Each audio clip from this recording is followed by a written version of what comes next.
Well, here we are then for another round of the Porsche Tag Heuer eSports All-Stars, coming to you from Circuit Spa-Francorchamps here in Stavanger, Belgium.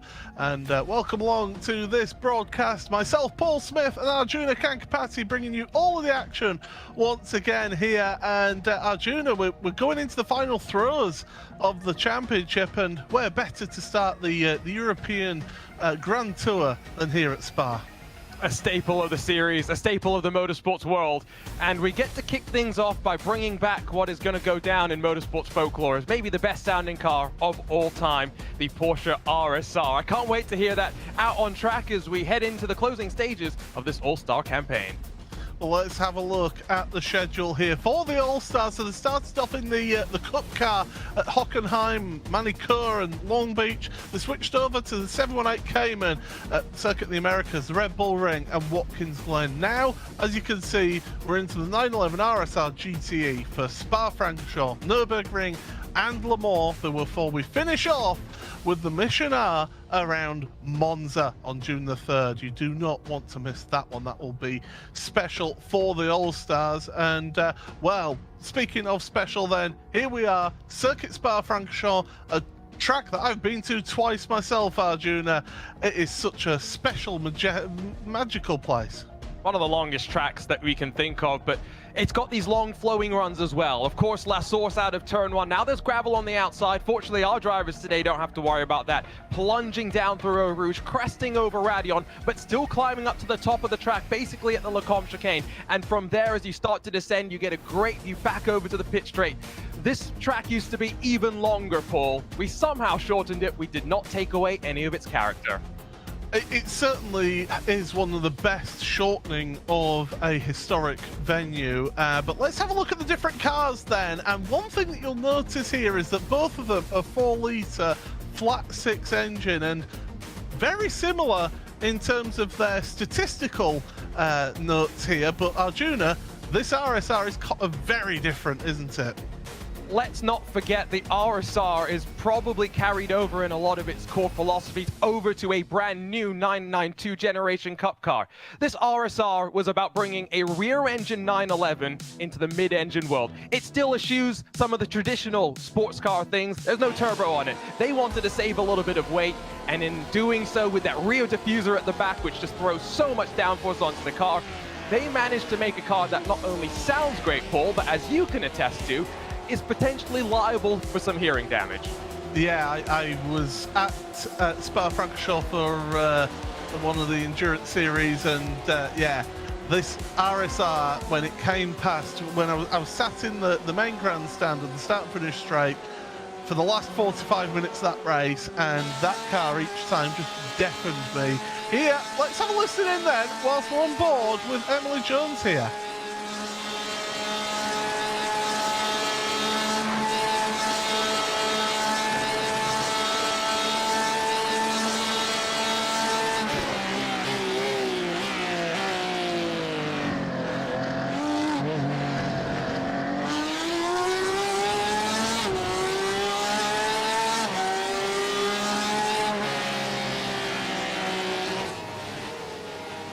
Drivers finishing off their qualifying here as the last few laps go through here, but well, it's a special car. It's a car that a lot of Porsche fans love, is this one. We're not on the most up-to-date version, but still it's the 2017 model, certainly good. And if you do want to keep up to date with everything to do with PESC, by the way, head on over to the website iRacing.com/PESC for all the information, stats and schedules here today. And also it's where you can go and log on as a brand new member. 40% off of all brand new memberships here on iRacing.com.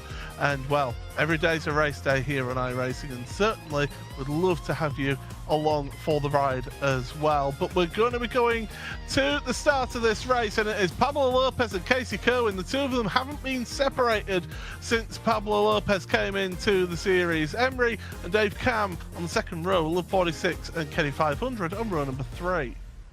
Fourth row for Quirk and Heike 360, with Straddy and Dan Suzuki, Jardier and Basic Ollie rounding out your row number 6. And row 7, Matt Malone and Borja Zaza. Well, we've got the last few set moments here, Arjuna, before we go racing. What can we expect here with the RSR and the racing around at Spa?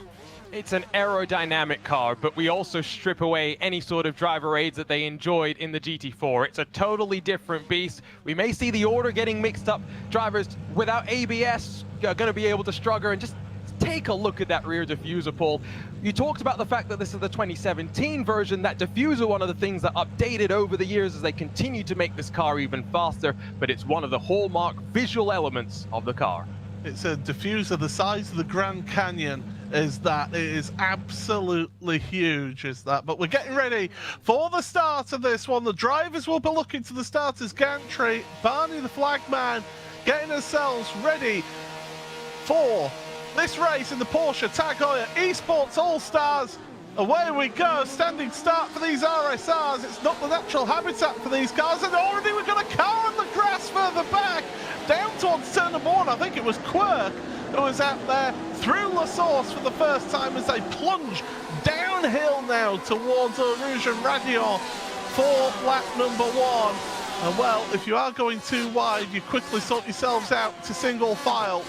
Soar up the hill there through Radion, and now up over the top, up the Camel Straight, and it is an uphill climb, is this, I can attest to that, all the way up to Le Combe. Emery getting ahead there of Dave Cam at the open of the race, and Pablo Lopez and Casey Kerwin are duking it out at the front. Oh, Casey Kerwin's off! He's off into the grass. Watch the rejoin there, Casey. Fortunately, everybody avoids him.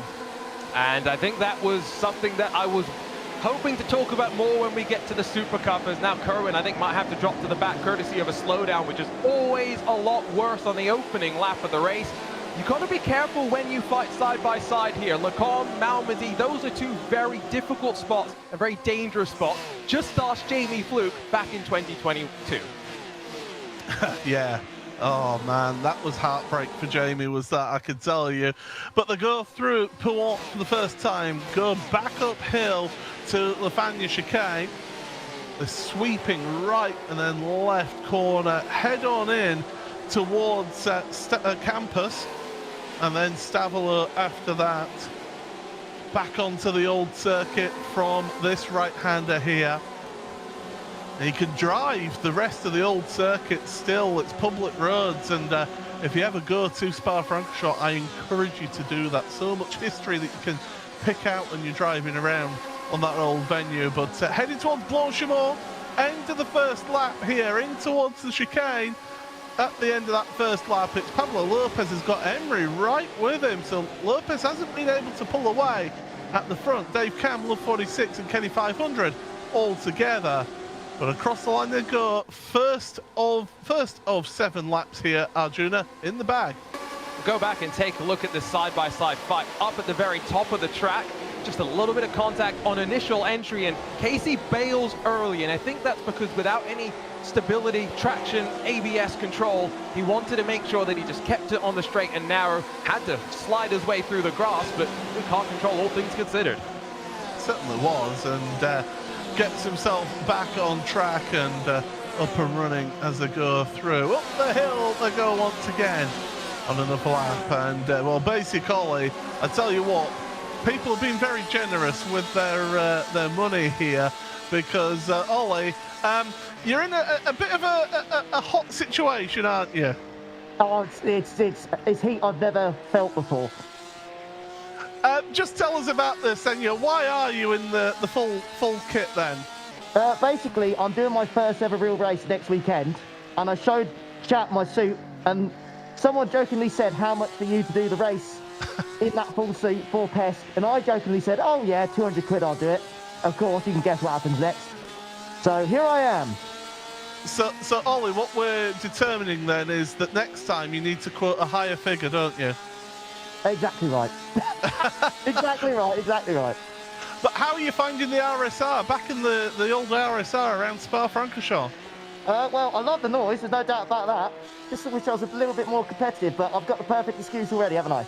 Oh yeah, absolutely. Racing driver excuses well in the bag there and sorted, but they'll start fighting in front of you. You never say never around here. Absolutely. Well, Absolutely.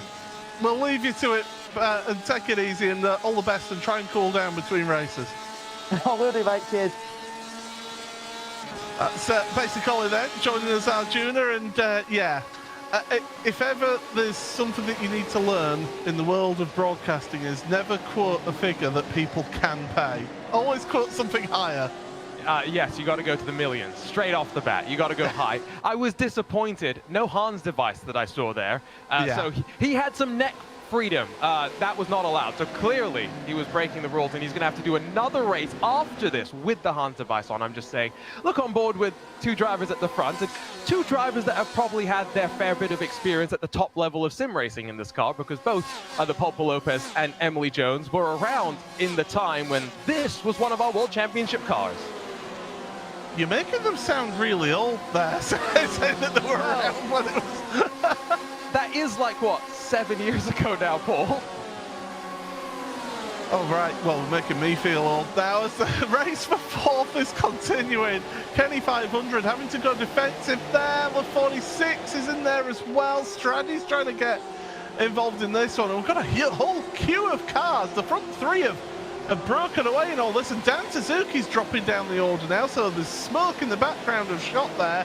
I can kind of guess what's happened, and yep, there's those Apex Academy colours, and unfortunately Dan has dropped all the way to the back of the field. I'll tell you what, Arjuna, I wasn't wrong when I said to basically that, you know, they'll start fighting soon. Well, there you go, he's going to place. Oh, absolutely. Spa's one of those tracks where you know we're going to see plenty of fighting. I think the Supercup drivers are very much looking forward to this round, especially coming off the Red Bull Ring and Watkins Glen. There's still action, but there's more technique that I think we're going to see as well. On board, we ride with Lubia Otareskovskaya, Love 46, who has got some real-world experience as well. I'd be curious what we could do, Paul, in terms of throwing some of these All-Stars into a real car together and seeing which one of them would be the fastest, because we saw some interesting experiments with some of our real-world drivers coming over to the sim. Let's do the reverse. Well, here's Quirk then, involved in the battle. Look to the inside, and oh, that was a little bit ambitious, but Dan Suzuki possibly chopping off the nose a little bit there as well. Gets his car back up and running there. But yeah, I would love to see some of these All-Stars, not so much the drivers in the World Championship, but the All-Stars, get them behind the wheel and do it. But I think we've just possibly given Porsche a big bill now, haven't we, by suggesting that? I mean, if they want to increase the bill, I can go and jump in the car as well. I mean, I'm sure they've got a couple of examples still hanging around. I mean, I will, full disclosure, I cannot drive, so therefore I definitely won't be in the car, although that's never stopped some people before. But going back uphill, you've got the lead two then of Pablo Lopez and Emily Jones. They're duking it out at the front with Dave Cam not that far behind. He's just loitering within 10th, and then you've got that race further down for 10th place. Quirk and Casey Kerwin. Kerwin to the inside, and down he goes. Oh, there was contact behind though between basically and Matt Malone. The two of them sort themselves out, and they do carry on. Ollie giving the place back. That's very gentlemanly from Ollie there. Yes, redressing that position. That was great to see, although the send maybe not so good to see. I've been tracking that Casey Kerwin and Quirk have been fighting very, very closely. But let's have a quick chat now with Dave Cam, who's riding up in third position. He's got a great view of the action and a great soundtrack as well.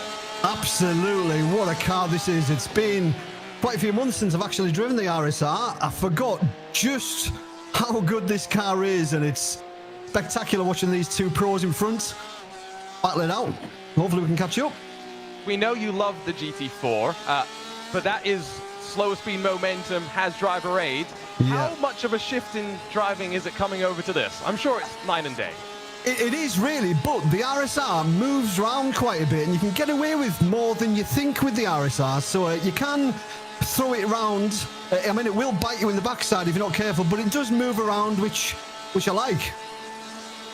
In terms of passing at Spa, there's been some fighting further back, but you've been running relatively single file at the front. When are you going to send it for us? When are you going to make things exciting at the front? There's 3 laps to go now. I'm just kind of waiting to see what happens with these two guys here. Casey went off earlier on, so I'm kind of hoping one of these two in front does something similar. I would much rather overtake them when they're on the grass or in the barrier, because never enter a battle you're not going to win, and I don't think I would win a battle against Emery or Pablo, so we're just going to kind of play it out and see what happens. Hey, let's go back to Long Beach and roll the tape once again, please. Ah, well, yeah, that was, you know, that was one of those races that went well, you know, when everything just slots into place. Few and far between, as far as I'm concerned, but we'll see what we can do. We're still in it, Well, you got some gap behind. We'll let you focus because they're starting to battle a little bit more now at the front because Emery's starting to get a little bit impatient. Tussling back as the field as well, Paul.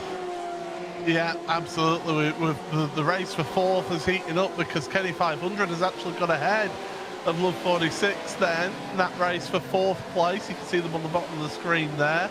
Top of your screen, that race for the lead as well, as we saw expertly were talked through by Dave Cam. Watching the leaders just being patient, and I think you can afford to be patient around here to a degree, but with it being a long lap, you don't actually get that many laps of racing here. This is also one of those tracks where it's a good thing that we don't have to worry about pit stops today, Paul, because there's one layout which has a short pit lane, and then there's one layout which has a pit lane which seemingly takes about 3 minutes to travel through because it wraps around not just around the regular pit straight, but then down the hill and rejoins the track just over the crest at Radion as well. It's not a pleasant pit lane, especially knowing that you can hit the wall working your way through turn one. I can tell you from experience, it's even worse when your teammate goes and rolls the car halfway down the pit road on the inside of the source. But here we are, Kenny 500 looking back, and I'll tell you what, Ashley will never live it down. I can tell you that now from a teammate. But here's Love 46 just looking not quite getting there, but you can see the concertina effect on the brakes then.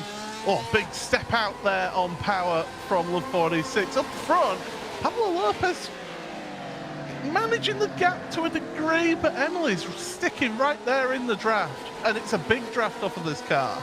Yes, no, this is one of those cars that really punches that hole in the air.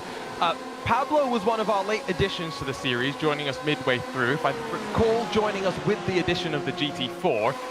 He's already almost inside of the top 5 in points. Now, Casey Kerwin is in a league of his own, but the top 5 all win Tag Heuer connected watches, and so we're tracking this championship closely. Pablo's trying to hold on to the lead, though. Emily, up the hill, penultimate time, not close enough. You've got to have eyes in the back of your head here with this racing. That race for fourth, the race for eighth as well, Casey Kerwin. Oh, he's across the grass again! That's it, Lecombe, and Quirk is going to come around the outside and say, thanks, you guys, I'll be taking that position, but Kerwin's going to fight that one back down into Brussels. Of course, Spa-Francorchamps, one of those circuits that like to change the corner names every 3 weeks, apparently. Here we are at Speaker's Corner, through the left-hander, plunge downhill then for the race for 9th place. And yeah, they're all trying to sort themselves out. Race for lead still ongoing. Race for fourth still ongoing as well. And don't forget, if you are new to this championship with the All-Stars in particular, the All-Stars, after this first race, the grid is a complete reverse, a complete inversion of the results of this first race to give us the grid for the second race. So if Casey does finish further down, it actually puts him in a more favourable position for the main race. But we know he likes to work his way through the field, so that's not something we're worried about with Casey. Your point on corner names, though, Paul, we didn't agree which version of the track map we were going to use, so I'm sure there may be a case where we have different thoughts on corner names. I still call it the bus stop chicane, even though it is technically now just the chicane, but here we go, one more lap, 3 cars, still in contention at the front. Well, it's not in the shape of a bus stop to start with, so that's why it's not the bus stop chicane anymore. But into La Source, I think we can all agree on that one. And now head downhill once again, past the endurance pits on the driver's right-hand side. Oh, we've got side-by-side action further back as well. Love 46 and Stradi are together. We're on board with Jardier. And they're not going to go too wide through Rouge and Radion, are they? Yes, they are. It's a back out then for Stradi. Jardier goes wide. of the runoff. He was forced into that position because of the line that Straddy was in, just to try and avoid the corner cut there through Radior. Onto the brakes. No positions changed though. Has this really been is this a 7-lap race? It felt like a 3-lap race, how quickly it flew on by. Even though these are long laps, it's a flowing track, and that's why Spa is so popular. It's why Spa is such a staple in all of the iRacing official series. We all know Spa at the end of the day, and so I think it's great for us to head here, Paul, in a car that many of our viewers will have raced, because they get a lot more of a better appreciation of the racing we have here today. Yeah, and it's been good racing pretty much on the whole as well in this opening sprint race. Final lap of the sprint race. And well, Emily, she's not quite close enough to be able to make any move so far. Meanwhile, further back, this is Heike 360 and Casey Kerwin. They're together through the Fania chicane, and there's a whole train of cars here, all trying to duke it out. So Casey, if he strikes lucky, he could get more than one place, but it's going to be a tall order to do that. Out of Stavolo for the final time in the sprint race. And along this back section, past the kart track on the right-hand side there, and then towards Blanchimont and the chicane for the final time. But it's going to be Pablo Lopez who's going to go into the chicane in the lead and comes out of the chicane in the lead. He's going to be the race winner here in the sprint race, in the opening race of the day, here at Spa-Francorchamps. Dave Cam delighted with third place on the flashes there. Across the line, they go for the rest of them. And my goodness, it was close from 4th down to the 9th altogether. Sensational stuff through our field here in the All-Stars in the opening race of today's broadcast. And well, Arjun, that was excitement aplenty. Just a preview of what we're in for now with a full inverted grid. No fighting at the front. Emily Jones not able to get close enough to Pablo to be able to really send a move. Let's cycle things back though and just take a look at Casey Kerwin trying to dissect his way through the field. Overly optimistic, forgetting this car doesn't have ABS, manages to lock up, avoids running into anyone though. And curiously, Casey Kerwin is going to be starting towards the front of an inverted main race. That doesn't feel right. As much as he likes to go through the field, I think he won't mind though. Pablo Lopez is your winner by 0.6 of a second over Emery, with Dave Cam third place, really good third place for him. And then Kenny 500 led that queue of cars ahead of Love 46, Straddy, Jadier, Heike 360, Quirk, Casey Kerwin in 10th in the end of that race, with Boljazazo, Matt Malone, basically, and Dan Suzuki rounding out your 14-car field. Let's just have a quick look at what happened in that race. And, well, there was plenty of excitement, and it all got a bit exciting between Casey Kerwin and Pablo Lopez on lap 1 up at Le Combe. Off the start, standing starts. Not usually what these cars are accustomed to. We survived for the most part. There's the wiggle for Casey, and with cold tires, no driver aids, I think he decided not to really fight it, and then a significant slowdown dropped him back, and then from there he had to work his way forward through where the heart of the fighting was. Dan Suzuki having some contact through Malmedy through with Quirk, and well, just look at all of this action back in the field. Yeah, it was tremendous stuff here in the sprint race, and if you think that this is all that you're gonna get, well, you are greatly mistaken, because the main race is coming up in a minute or two. And well, these All-Stars, they're gonna do it all again, but with that grid inversion. There's that move on Quirk through Brussels that we saw earlier in the race.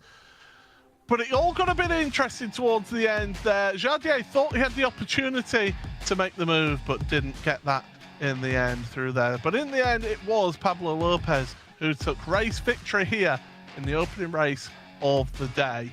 But we have got the main race here then, so it's Dan Suzuki and basically on the front row of the grid with Matt Malone and Boljazazo on row number 2. Row 3, Casey Kerwin, your championship leader, and Quirk. Fourth row of the grid for Heike 360 and Jadier with Straddy and Love 46. Kenny 500 and Dave Cam on row number 6. And the 7th row of the grid, the 2 at the front from race number 1, it is Emery and Pablo Lopez. Interested to see championship leader Casey Kerwin starting on the same row as previous champion in the All-Stars of Quirk. So see how those two can get on. They were fighting in race number 1, and they will resume battle here in race number 2. And well, these drivers getting themselves ready for the start of this one. Looking to the starter's gantry once again, flipping the throttle, getting a nice rendition of that RSR, it must be said. But now, look to the gantry, revs rise for the main race in the Porsche Heuer eSports All-Stars. Good standing start once again. Great launch from Dan Suzuki on the front row. Matt Malone's made a terrific start from the second row of the grid into La Source for the first time in this 12-lap race out of La Source, and they're going 3 wide further back. 2 by 2 mid-pack. Casey Kerwin's already gained a place in this one into Eau Rouge and Radio. Drivers sort themselves out then up through Radio, and it's the run out of there, up the Camel Straight for the first time. This is where you need to be making some moves in the early going here. Whilst he got the opportunity, Casey Kerwin almost buck drafting Matt Malone into the Lacombe chicane. Rest of your field all together as well through Lacombe into Malmedy. And nice clean start so far. Oh, well, I was about to say that. Commentator's curse kicks in, and it's Jardier into the kitty litter. And once again, Malmedy, trouble spot last year in the Supercup, seems to be a trouble spot already for the All-Stars. Just keep that in mind moving forward. But now down the hill, poor Matt Malone's going to get shoved wide, going to run back onto the track and now have to defend from the likes of Borges Azo and so many more trying to filter their way on through. Down the hill through Pouhon, so much commitment, but in this car in particular, it will stick to the ground with all those aerodynamic pieces working with you. And fortunately, they're all survived except Yardier, who I think may still be able to be dragged back into this one, because we saw just how long the choo-choo train was in the sprint race, Paul, and they really were keeping each other held up by how much fighting there was. Don't count out the 39. Yeah, Dan Suzuki was able to catch up to the back of the pack by the end of that sprint race. So don't count out Jardier, not by a long shot. Meanwhile, Matt Malone seems to be a little bit the cork in the bottle here, because Dan Suzuki is trying to make a breakaway. He's trying to run away at the front. Casey Kerwin is right there with Matt Malone. He wants to get a race win here in this race and in this round of the championship. Quirk and Hike 360 duking it out as well. And now, Juno, we are joined by our championship leader as well in the commentary booth. So Casey, talk us through what happened at Lacombe at the start of that previous race. Just a slight contact there. Just me and Pablo were really close together and just barely got together. And yeah, I got kind of knocked offline, and I probably overreacted and overcut, but I didn't want to like try and still make the corner, end up in the grass, just go straight and cause a big pile-up. So I just kind of went straight on there. But yeah, it was a rough start, and then it's tough to pass with kind of the big draft train we were all in, and everyone's really close on pace here. So it was pretty tough to pass, but you know, I guess it sort of gave us a good starting spot for this race at least. So we're trying to work with Matt right now, see if we can run up the Dan and see what we can do from there. But yeah, rough start, but yeah, we'll see how this one goes. Well, they're playing pinball and bumper cars behind you. Somehow they're still all pointed in a straight line, which is absolutely incredible to see. I do have to ask, we're here in Spa, we're over in Europe. You were in Monza for the eNASCAR Coca-Cola iRacing series. You had to fight your way back up to fourth. But what was it like being at the Temple of Speed? Oh, it was awesome. I thought it was a super fun combo. It was crazy because we did the no chicanes layout, so you can imagine stock cars trying to fly through these kind of fast kinks at 180. It was pretty sketchy, but it was a lot of fun. And yeah, unfortunately, the curbs in Ascari bit me there early. It was probably the best pace I've had on a road course. I don't think I could have beat Bobby, but I think I could have fought for second. But unfortunately, spun around and had to fight back from like 13th with no yellows to get back to fourth, and all that was we're happy with that. And hopefully we can carry the same road course speed when we do Chicago Street Circuit now in a couple months. I'm sure that's the exact same sort of setup in terms of how the car is going to be built and whatnot. Thanks for joining us, Casey. Unfortunately, we won't distract you anymore, but continue to carve your way forward. We'll see how it goes. Paul, I mean, while we were talking to Casey, they were all just trying to scrap outside of the top 10 effectively there for a little bit. Yeah, they were all trying to knock 7 bells out of each other, I think, up at Malmedy. It takes some sorting out of those drivers there further back. But it is Dan Suzuki from Matt Malone, Casey Kerwin, Porsche Zazo in 4th place ahead of Quirk. We saw Casey bump drafting the car of Matt Malone, so Casey's trying to work with Matt in that one, but looking further back as well, the paint job here on Love 46 as well. Great paint job, Arjuna, and really distinctive, really stands out in this field. Oh, absolutely, and I think the 911 RSR looks great anyway, but I just love the little touches that we have in our field. We're joined by Love 46. Lubiev, talk us through the paint scheme that we've got on your car. Yeah, hello. I really like this paint, and everybody wants to touch it, so that's why we got really close battles here. Yes, no, there was 3 wide for a moment. Somehow you're all pointed in a straight line after that. How easy is it to fight in this RSR compared to the GT4 that we had a couple of weeks ago? Well, it's easier for me because I'm more getting used to cars like this, like most of my time driving GT3s and some Porsche Cup also, so I'm not familiar with the GT4 cars. But RSR doesn't have ABS system, so it's a bit tricky to fight on this track. We're going to race with this car at Spa, the Nordschleife, and Le Mans. Those are 3 of the best tracks in the world. Which one's your favorite? One of my favorite, I think this is Le Mans. I really like to drive it. And really like to do endurances and sprint races on this track, so I'm looking forward to this. Probably we can win a race here. Well, looking forward to that. That will be the swan song for us in the RSR. Thanks as always for talking with us. Love the paint, and we'll see how it goes in this fight just inside the top 10. Yeah, great. Always great to hear from our drivers here in the All-Stars. It's one of the best things that we do here on the Porsche Tag Heuer eSports All-Stars races is get to know the drivers, get to speak to the drivers. I mean, Arjuna, I don't think that our World Championship drivers would be very appreciative if we just started just dragging them in and having a chat with them during the race. I don't know. I feel like we just have to incentivize them properly. For every minute they spend talking with us, they're allowed 1 free incident point. How about that? I like that. Well, speaking of instant points, Casey Kerwin's been using them up by bump drafting Matt Malone, and you know what? This is really working here because Malone and Kerwin have really caught up to Dan Suzuki. Look at the run that Malone got there. He's backing out of it, deciding against the move for the time being. And but now these 2 have closed right up to Dan Suzuki, and Quirk, don't write him out here really, because he's dragging along Porsche Zazo Heike 360 as well. So we've got 2 groups of 3, and they're all seeming to get closer to each other out there. One thing I don't think we're so worried about today, Paul, is tires, because these are cars where no matter which compound of Michelin rubber they were on, basically could do 2 stints at a minimum, 3 or 4 sometimes at a stretch, maybe at the Circuit de la Sarthe. And so even though this is a 12-lap race instead of the 7 that we had in the sprint, I don't think they're going to be too concerned. They can really use the aerodynamics, bring as much speed through the corners as possible, and have some fun with this car. I don't know if you've seen it, Arjuna, but I got told off by Porsche. What did you do? Well, I caused Jardier to have his incident on lap 1, and they've said, can you not do that? So, I mean, Paul, they're so generous to talk to us, and you're trying to curse them. I mean, look at you. I'm really sorry. The commentator's curse is a real thing, by the way. I have experienced it so many years. I mean, I've been commentating on sim racing since 2015.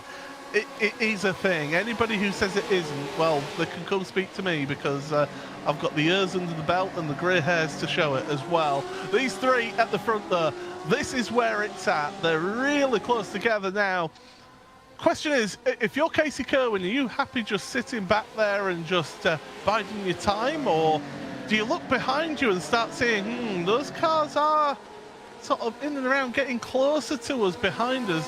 When do you make that move? I'm trying not to say that maybe Casey Kerwin doesn't like this car as much as maybe some of the other cars that we've driven so far this season, but it maybe just doesn't fit his driving style, which is not maybe something I thought I'd say given there's no ABS and it requires the driver to make the most out of it. Maybe he doesn't think he's going to be able to break away, and so right now he thinks that his super speedway style experience bumping people will help. Quirk's trying to chase them down though. Quirk, how's it going?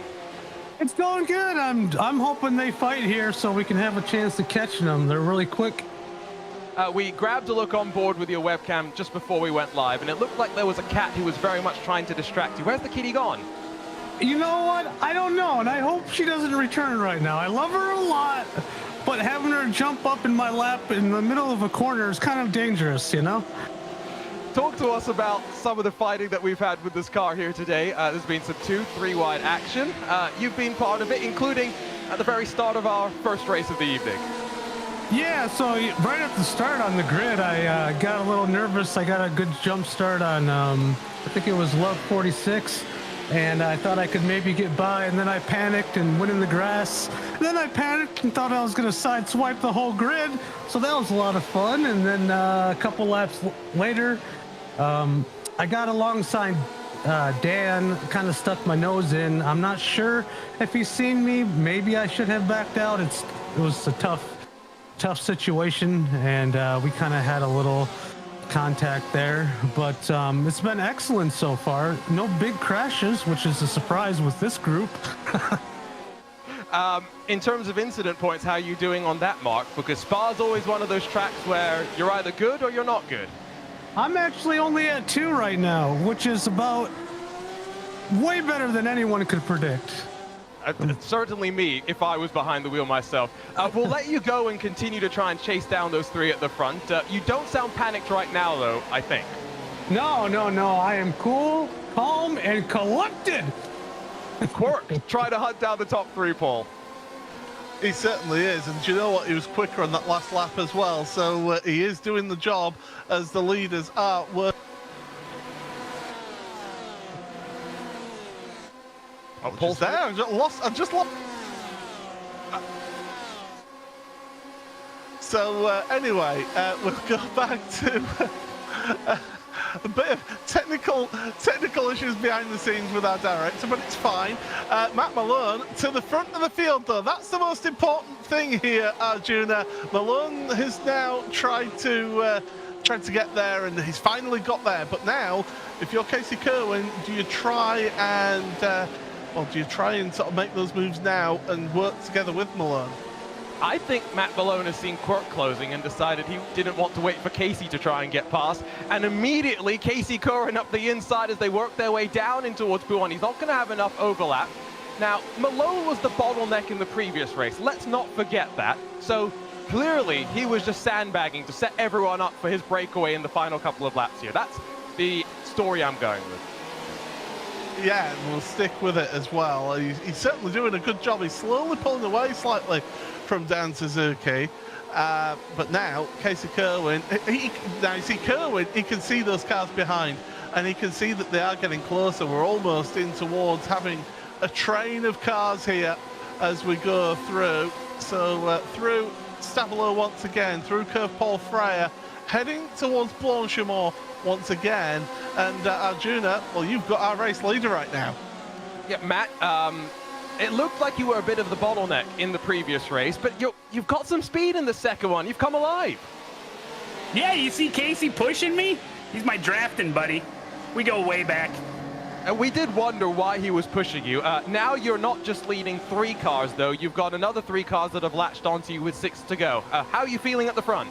Oh, great. I'm all freaking stressed out here.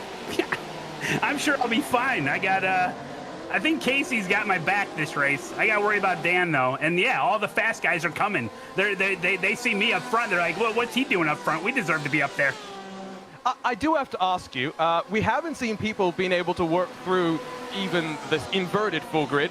Casey had his issues in the previous race. He couldn't work forward. How hard is it to pass? How easy is it to defend? Oh, everything's hard when you're an eSports driver. Look at this. I mean, I'm working so hard here. It's none of it's easy. Look at this, side by side with Dan. Look at, you think I'll hit him or something? Oh. Okay. I think if you come out on top in this battle, you do have to give the assist to Casey. Yeah, Casey's my man. He's my boy. He's pushing you again. Unfortunately, now you do have to find your way back to the lead, but you've got some help. Is Quirk your friend, though? Yeah, Quirk's my buddy. Okay, so you've got 2 friends behind you now. Just make sure you get on the radio and tell them what the plan is. Okay, I will. So clearly some teamwork going on. Always fun to talk with you, Matt. Thanks for jumping in once again. All right, guys. I'm loving this, Paul. Like you say, it's always so much fun. Great racing, talking with our drivers, interrupting them, making their life difficult. It is great to see this and getting to speak to these drivers. It's wonderful to see, and although a little bit panicked there from Matt towards the end. So I think it's trying to do 2 things at once. I mean, we struggle with it most of the time, but these drivers having to drive these RSRs on the limit whilst talking to a couple of guys on a broadcast, that's pretty difficult. Although they are experienced at talking to the chat. Yeah, I will say that they are experienced with talking to the chat whilst they're going along. No, they don't have they can't have any excuses about multitasking or lack thereof. So apparently the Americans have started to team up. We've got Matt Malone, Casey Cohen, and Quirk that will try and work together, as that's Borja Zazo inserting himself into the equation. Now, 2 cars seems to be quite good in pushing forward. If you get a 3rd one, are they going to be unbeatable? Well, let's find out from Dan Suzuki, our race leader. How does it feel to be ganged up on by the Americans here? Yeah, pretty good. Very comfortable, easy, chill.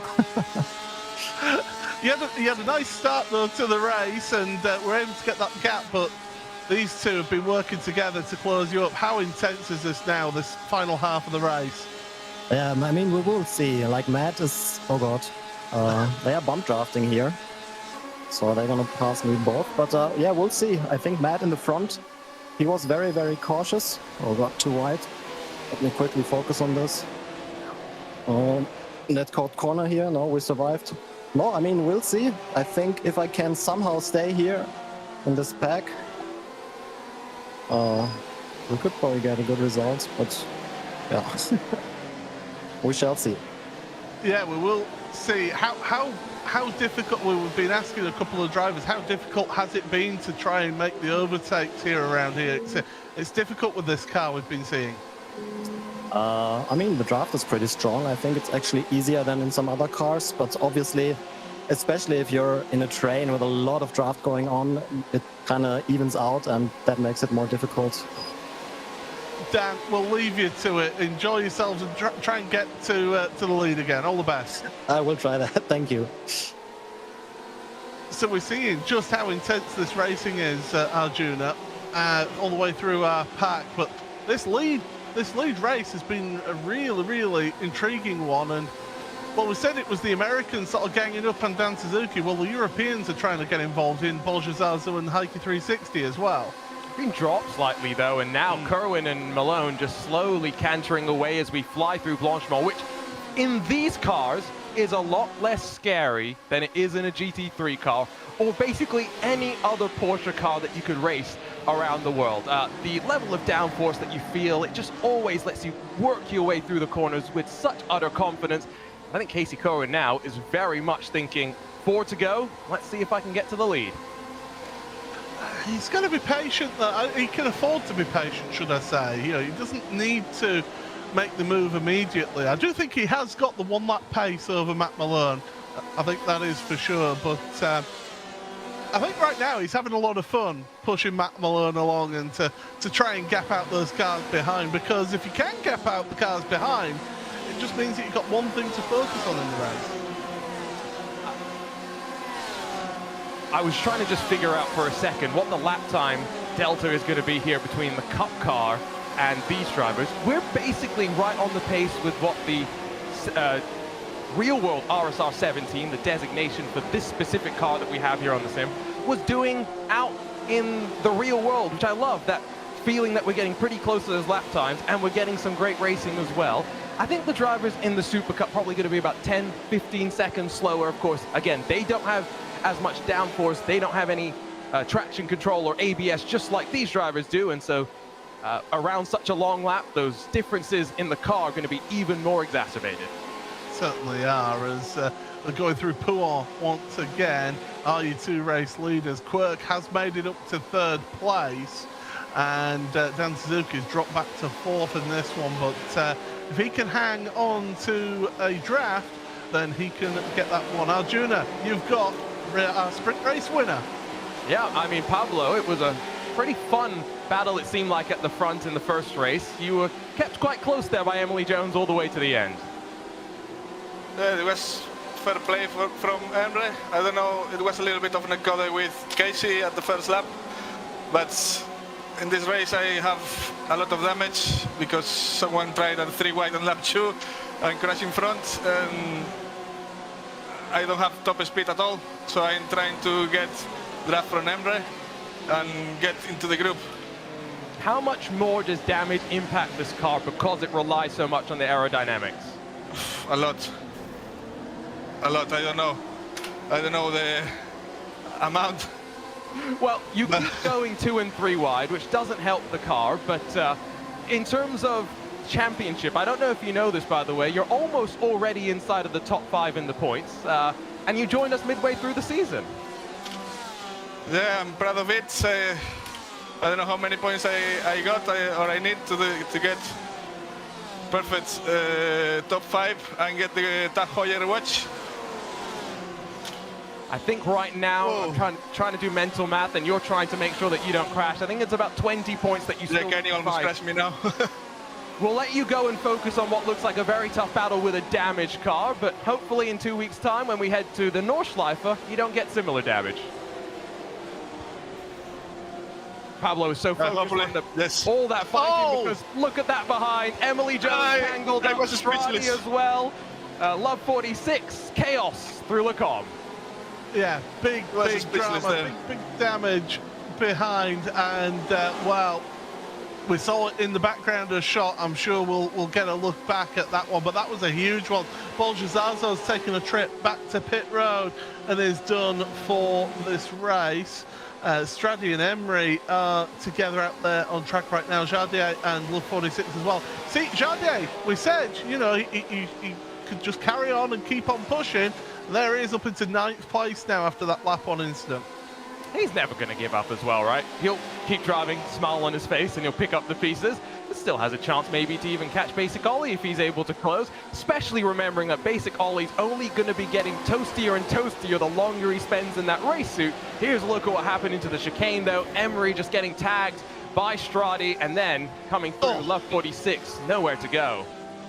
Oh, and yeah, you're absolutely right there in saying nowhere to go in that one. You just come around the corner and all of a sudden you've got a face full of an RSR. So absolutely huge damage to Love 46's front end. You've got Emery with big damage as well. Stradi was involved in that one, and as well, Bolgezazo it was that made the initial contact in that one. There's your 2 race leaders. There's coercion going on with 2 laps to go here. Quirk is joining the party a little bit as well. Matt Malone, though, I think he's determined to get a race win. Casey's just sat there going, soon. Let's see how nice Casey is still going to be as we work our way up the hill, continuing to climb. Matt, Casey, how's it going, guys? Casey, are you going to be my friend on White Flag? Yes. We can. Are you sure? Yeah, until like the end, you know, we can keep it between us 2, buddy. All right. So is this a gentleman's agreement? We're waiting until the chicane on the final lap, Casey?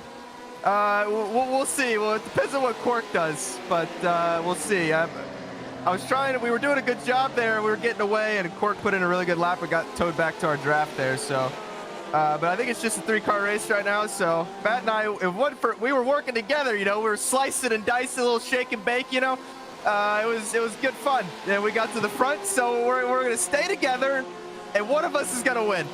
Quirk's not allowed to win. That's the rule. Let's just squeeze Quirk out. Well, if he gets up here, we'll squeeze him out, make it look like an accident. I think I don't know what I'm doing.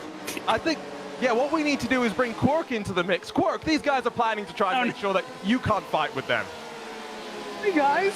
Hey, what are you doing back there? to him, Quirk. Don't listen to him. I want to You're join the lying. party. Look at me. I'm going. Get out of here! I gave Casey $100 before the race. That's why he's helping me. It looks like you got a flat tire there. I'm gonna just fall over. He's got so many damn eSports trophies. He doesn't have any room for anyone anymore. I need one. My shelf is empty.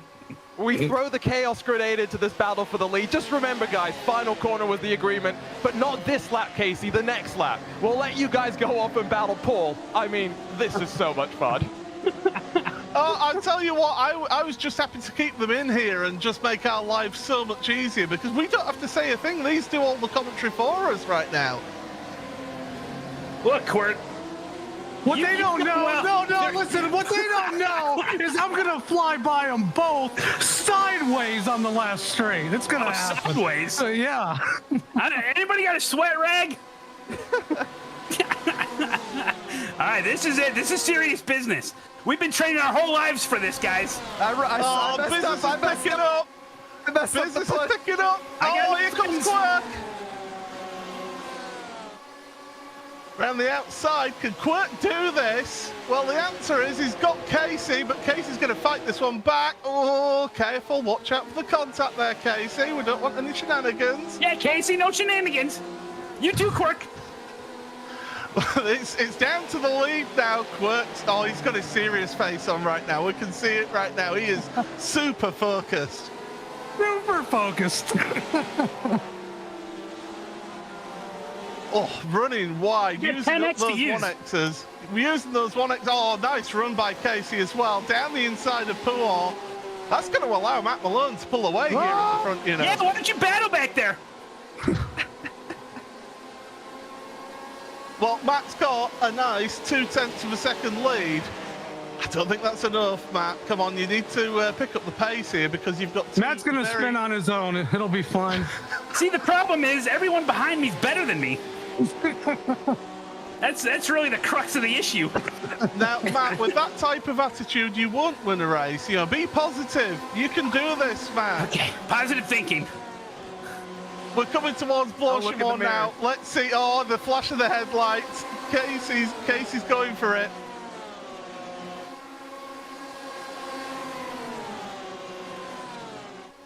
Oh, this is tight. 3 into 1. Can they do it? You can tell the focus in. Don't spin out, Matt. Oh, that was beautiful, guys. He's got it. Yeah. He's done it. Nice job, I Matt. did it, guys. I freaking did it. Yes. Nice job. Suck it, Casey. Go polish one of your oval trophies, huh? Let me alone. Yes. Yes. RSR too. It's congratulations to Matt Malone here today in this main race. Yes. We'll speak to you properly in just a moment. But well, that was sensational stuff. We do have to just quickly talk through the rest of the results as well, because Casey Kerwin second, Quirk in third. Dan Suzuki, he was in there as well as the celebration start down the Kemmel Straight.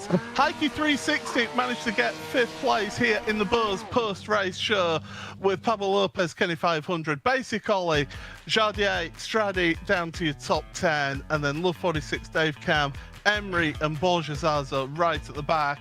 Arjuna, I think you've got the easiest job in sim racing right now.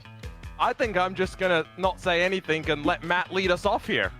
Oh my gosh, that was incredible. I'm on the broadcast. You guys are talking to me after the win, right? Yes. This is it. Oh, that was awesome. Hey, Casey, though, you know, at first I didn't know if Casey was like just doing it to help me out because we're friends, you know, but I think he was doing it for strategic purposes. Because I don't think you're friends anymore. Well, listen, it'll be fine. But he was pushing me. He was pushing me to get away from everybody. And there was no way I would be able to push him. I think he could have passed me easily, obviously, and just ran away with it. But he didn't. He stuck with me. You know, we're friends for life now. You know, he's a great guy. He's won some oval stuff too, but on the road, you know, he's just one of us.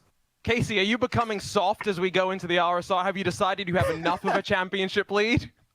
No, man. I mean, look, Matt can attest. It took me like 3 laps to work him over in the feature when I was back there, and I was like, he's got good pace. If I sit here and fight, I know how Matt is. He's gonna be, I gotta defend super aggressive against Casey. It cost us 3 seconds. So I was like, 2%. no, I'm gonna sit in line and I'll push him. And lo and behold, I found out if I could get a good run out of turn 1, we could tandem and just go 5 miles an hour faster than everyone down the straight, like as if it was a NASCAR race.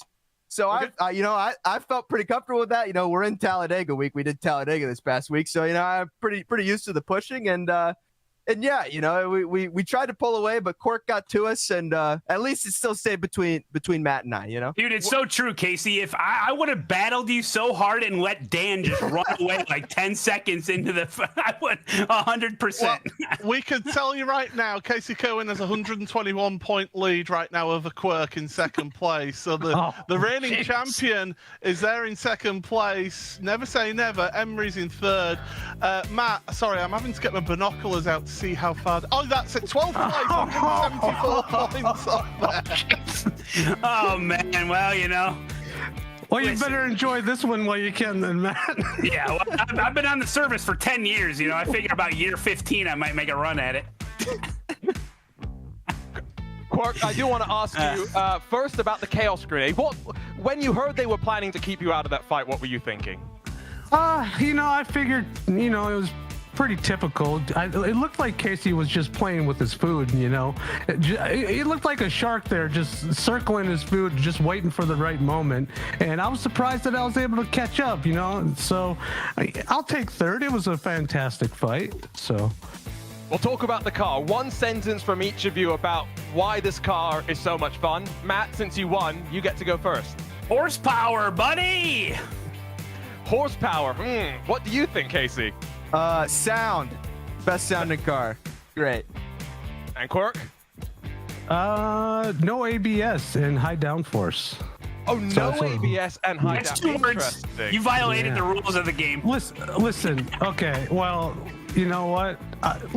You just go off. You won the race. Just you talked enough. Just go away. Okay. Congratulating me, Quirk. I appreciate that you're so happy for me. Congratulations, guys. That was so much fun. We'll see you in a couple of weeks at the Nordschleife. Can't wait to do it again. Thank you. Yeah, well, Thank you. Thank you.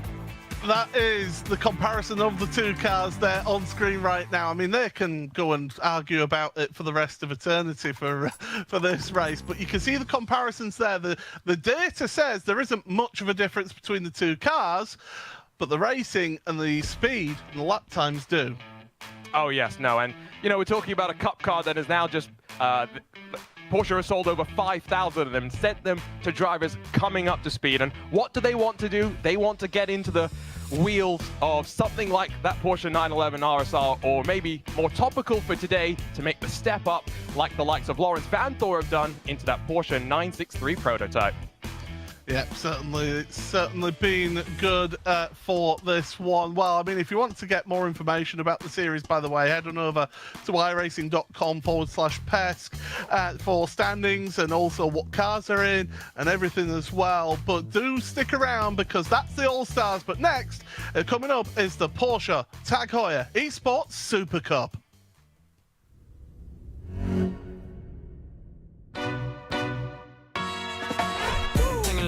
Pop a bottle off of your chain swinging, clang clang, and it costs a lot. I'm always at the guala, yeah, and you are not bad. Keep on going till you hit the spot. Whoa. Whoa, I'm a big bag hunter with the bow.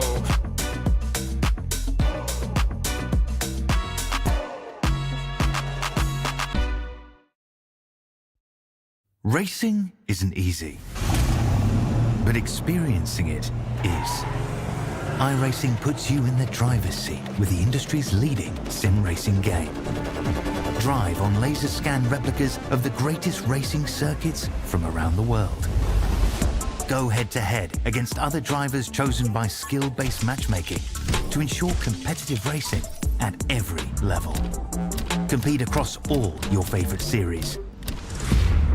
In officially licensed cars, engineered to deliver the most accurate driving experience possible.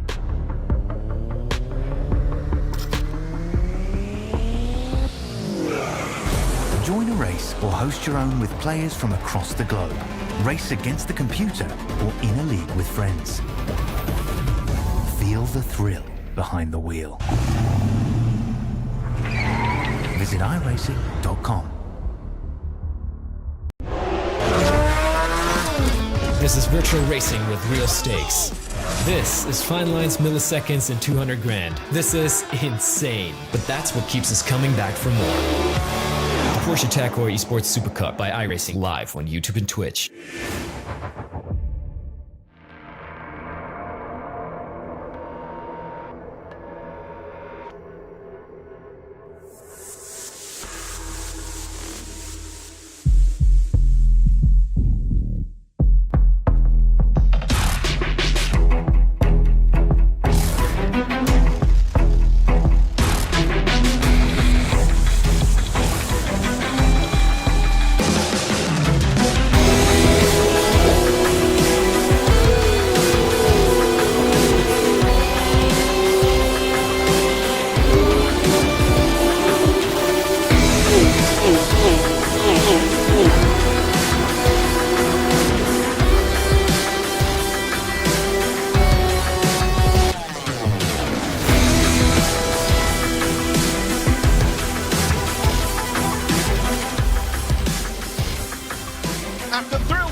Watkins Glen, we head on over to the circuit Spa-Francorchamps for round number 6 of this championship, round number 7 even of this championship. Paul Smith and Arjuna Kankapati here in the commentary booth, and well, after the excitement of the All-Stars, these World Championship drivers have got a lot to live up to in terms of entertainment.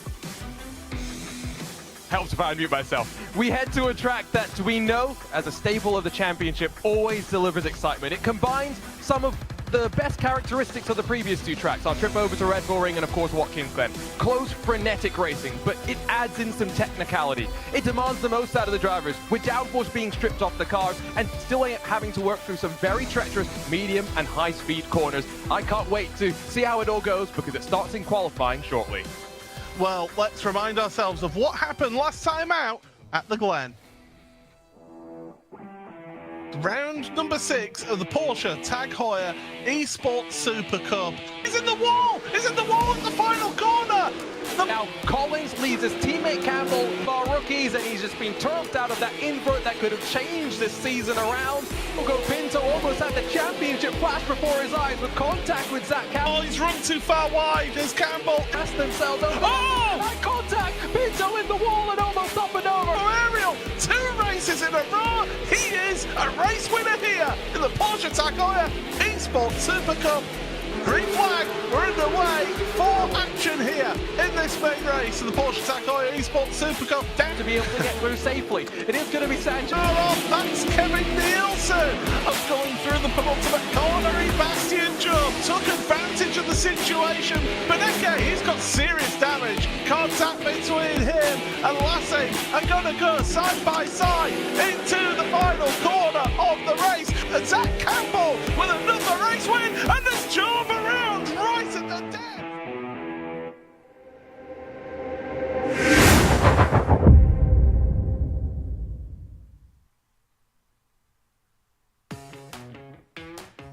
Well, that was last time at Watkins Glen, but here we are then, Arjuna, at Spa-Francorchamps in Stavanger, and well, what a tremendous circuit it is, a track that these drivers all know very well.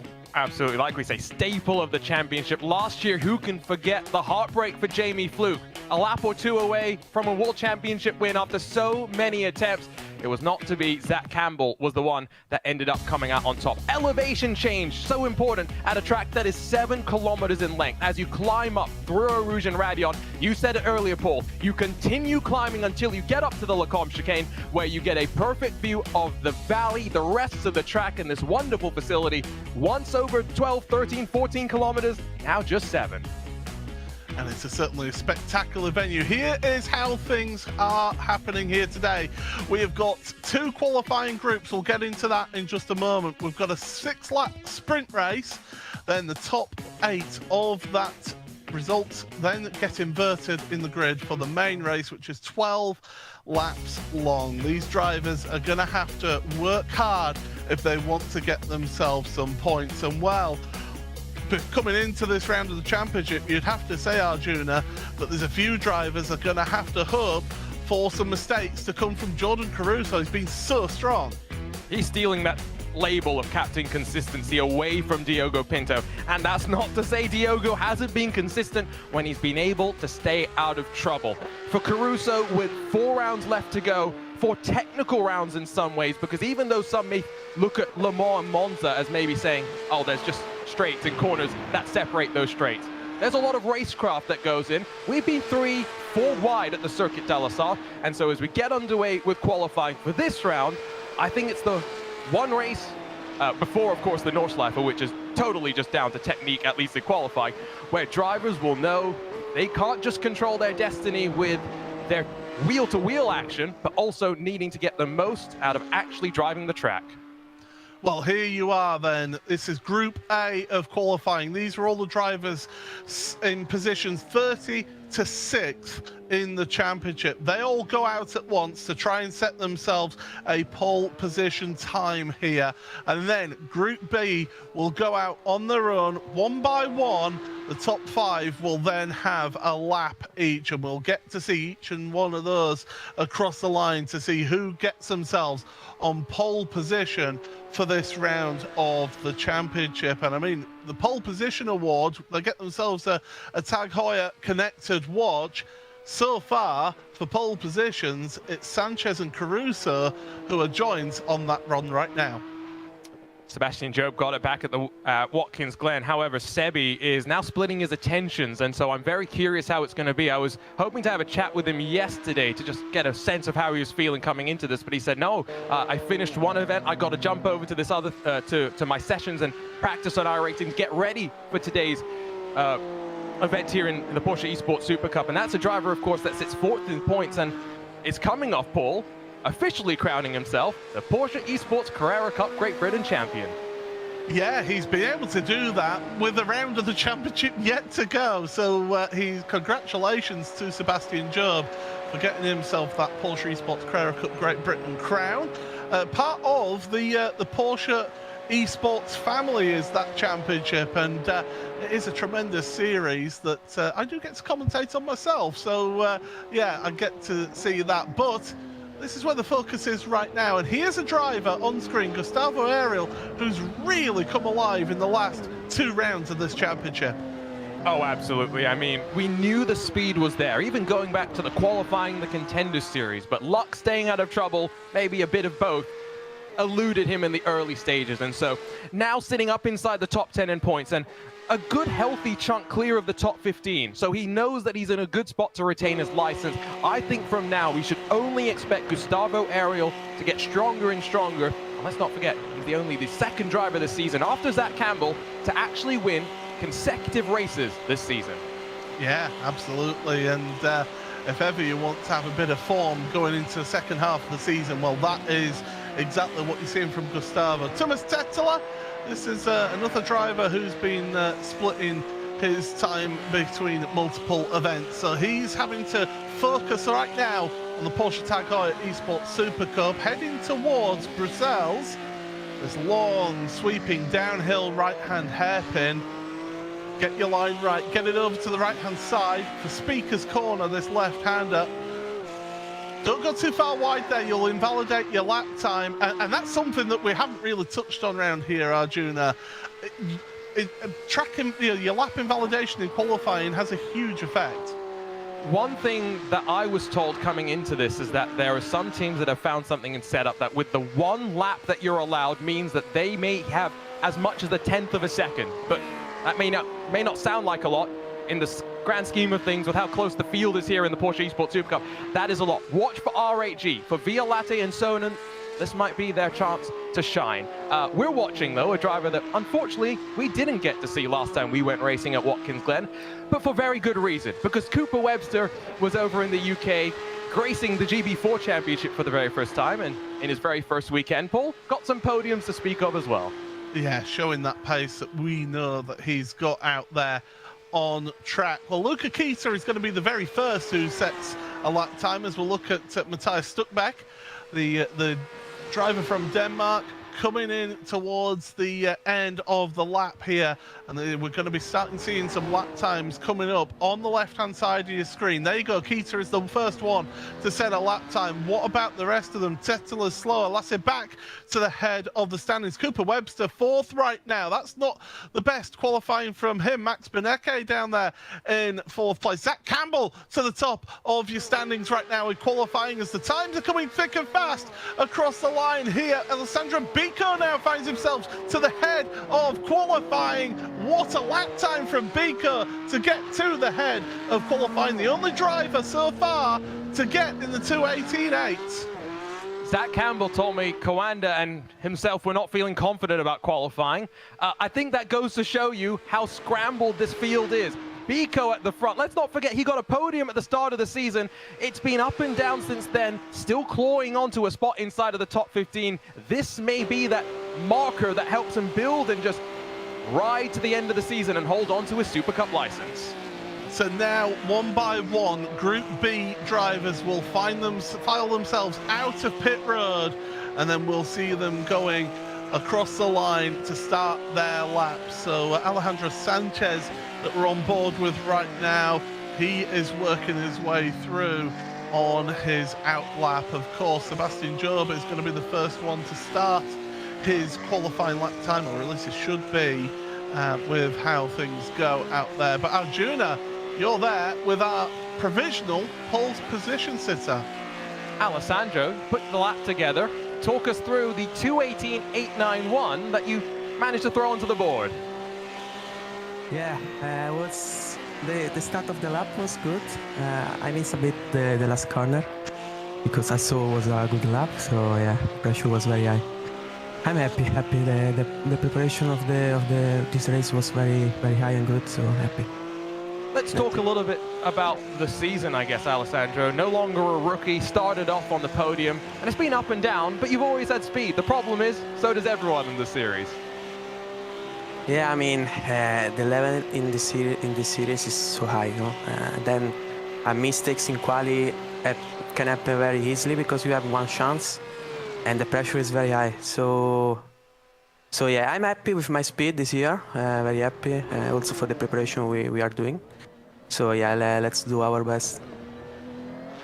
Well, let's have a look at how some of your competitors are doing right now in Group B, because Alejandro Sanchez is coming across the line right now. He sets his qualifying time only 14th right now, so that's one driver less to worry about taking you off of pole position. But Sebastian Job is going to be next one along, and well, Alessandro, you know, how important is it at this track to start up in that front 3 rows of the grid here? Yeah, it's important, like always, but you know, the long straight can be very important because people behind have the draft, so can overtake you. So the defense will be very important. Let's see. Well, Sebastian Job comes across the line, and his lap time only puts him in 9th place. Now, I can tell you there is a little bit of drama because Diogo Pinto has actually taken back to pit road, and pit road is now closed, so he won't be able to start his lap at Arjuna. I think he invalidated his lap at some point, potentially, is what happened, because I can't imagine why else you'd want to return to pit lane. Everything is set up for the one attempt, and the last thing you'd want to do at a track like this is start down the very back of the field. Well, Charlie Collins is going to be the next one. Alessandro, we'll keep you here just for the moment, just whilst we wait for the final 2 cars to come across. But one thing for sure, you're going to be starting at least in the front 2 rows of the grid, so that's a positive for you. But Charlie Collins is coming round right now, the young Welshman.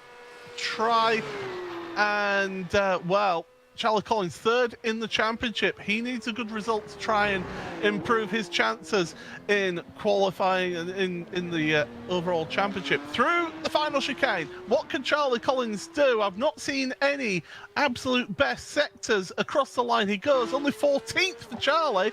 So Alessandro, you're at least starting on the front row of the grid. Well, nice. I mean, It's good. Well, Yeah. good is good, but it could get better for you depending on what Jordan Caruso does here. Yeah. But Arjuna, I mean, it's drama once again in our championship with Pinto having to take to the pit lane. He won't be happy with that, will he? I'm not sure how he can really fight his way forward with Caruso being the mark of consistency this season. He already, let's not forget, Caruso comes into this round with a 58-point advantage. The maximum you can get in any one weekend is 85 points. That is a huge lead, and for Diogo Pinto, it's going to be a lot of work to do here at Spa, although lap number 1, we know just how crazy and frenetic it's truly going to be. I do see on my timing screen that Pinto has returned to the track, but I think he's gone back to pit road, so I think that might have been a case of just maybe testing something there. Maybe had equipment problems. That's something that could happen. But Caruso now through the Fania chicane, and so far again there's no absolute best sectors coming from Jordan so far on this lap. Comes through the next sector, and again it's personal best, but of course it's going to be a personal best. He's not set a lap time here in qualifying, Arjuna. No, someone who's having a bit of a better run in qualifying. Look at Max Benecca, someone who in the last few years in this series has struggled with the qualifying portions, and so it's great to see him be able to crack the top 10. Someone that is still trying to hold on to a spot in the top 15, 18th in points coming into this one, wants to hold on to his license. Well, Caruso, let's see what Caruso does, and let's see if Alessandro Bico can be on pole position or if it's going to be second place. Here comes Caruso out of the final chicane, across the line to set his lap time, and it's 8th. Alessandro Bico, you are on pole position. Let's go. Let's go. Thank you. You must be happy with that. You must be delighted. Yeah. Of course, in this series, the quali is very important. So yeah. Well, we'll leave you to it. Thank you very much for joining us here. So that's pole position award winner for today. It's Alessandro Bico, the young Italian, gets himself a pole position. And not only that, it's his first ever pole position here in the Porsche Tag Heuer eSports Supercup. There you see the current pole position award winners. Caruso and Sanchez both on 2. Campbell, Job and Bico now joins those on the list. Well, we're getting ourselves set for this opening race, the sprint race here in the Porsche Tag Heuer eSports Super Cup. It is going to be a 6-lap race for these drivers, and here is the grid. So it's Bico and Campbell on the front row with Violate and Lasse back on row number 2. Row 3 for Talva Talens and Luca Kita. Then it's Oskari Reina with Jordan Caruso, championship leader, in 8th place. Sarika and Job, row 5, with row 6 of Benecca and Kaita. Julian Sonnen with Bobby Zelensky, with Collins, Charlie Collins, one of your championship protagonists, on row number 8 with Cooper Webster. Alejandro Sanchez and Johan Half, the 2 teammates, sharing row number 9. Row 10 for Kevin Nielsen and Christopher Dambitz, with Gustavo Ariel and Simone Maria Marcheno. Jamie Fluke and Bryn Collins on row number 12.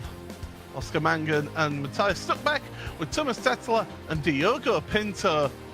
Big name, your 2022 champion. Second place in the championship at the moment, all the way at the back of the grid, Arjuna.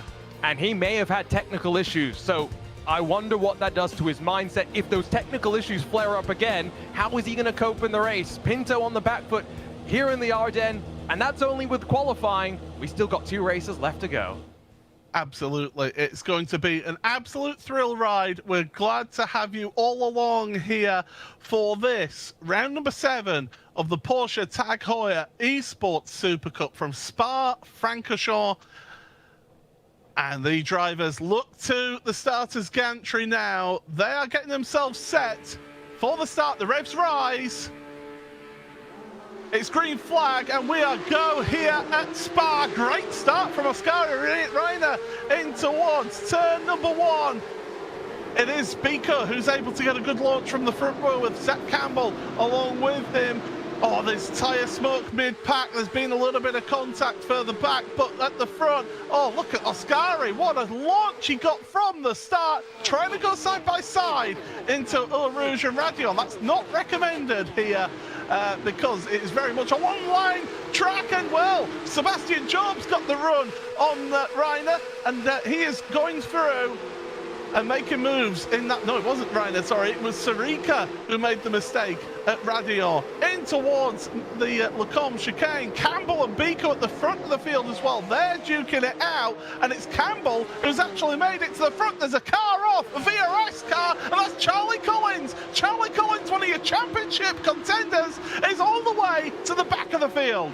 We were just talking before we went live about how Collins was in a bit of a difficult spot after Watkins Glen, and he was placed right back in the thick of the fighting after qualifying and drops down to the tail of the field. Now that was a couple more cars off in the kiddie litter. See Jamie Fluke dropping down the timing order. Matthias Stokeback has returned to pit lane. Utter chaos on the opening lap, and Zach Campbell leads. I don't think pole position is necessarily the most important here at Spa. For Biko, how much did he really fight on lap number 1? I don't think he was wanting to fight that one too hard. It was Bryn Collins who had issues with Jamie Fluke as well in that one down at Brussels. So that is the two Collins brothers both having issues on lap number 1 as they go through Stavelot and onto the old circuit for the first time here today. It's Campbell from Bika from back. Great start for Lasse back there in 3rd place. Quentin Violate 4th in this field ahead of Luca Kita. Oscar Reiner in 6th, and Jordan Caruso up to 7th place. That's a gain of 1 place for him. And Sebastian Job has been on an absolute tear through the start of this race. He's got up into 8th place, and that is crucial. That is the reverse grid pole position, but that is not where he wants to finish. He wants as many points as possible here, Arjuna. No, absolutely not. And as we cycle our way back in time and grab a look up at the top of Lecombe, you can see Beneka there in his Mouse eSports car. They're going to funnel their way through the first part of the chicane, and just look how Charlie Collins just gets caught out. Beneka has an RAG car trying to poke to the inside, and that's what sets it off. Then one of the Fire cars checked up into the wall, and as they sweep through Malmedy down the hill in towards Bruxelles, one of the Altus eSports cars trying to go to the inside, and that really set off the chain reaction. Bryn Collins then tags Jamie Fluke under braking. It's just a mess.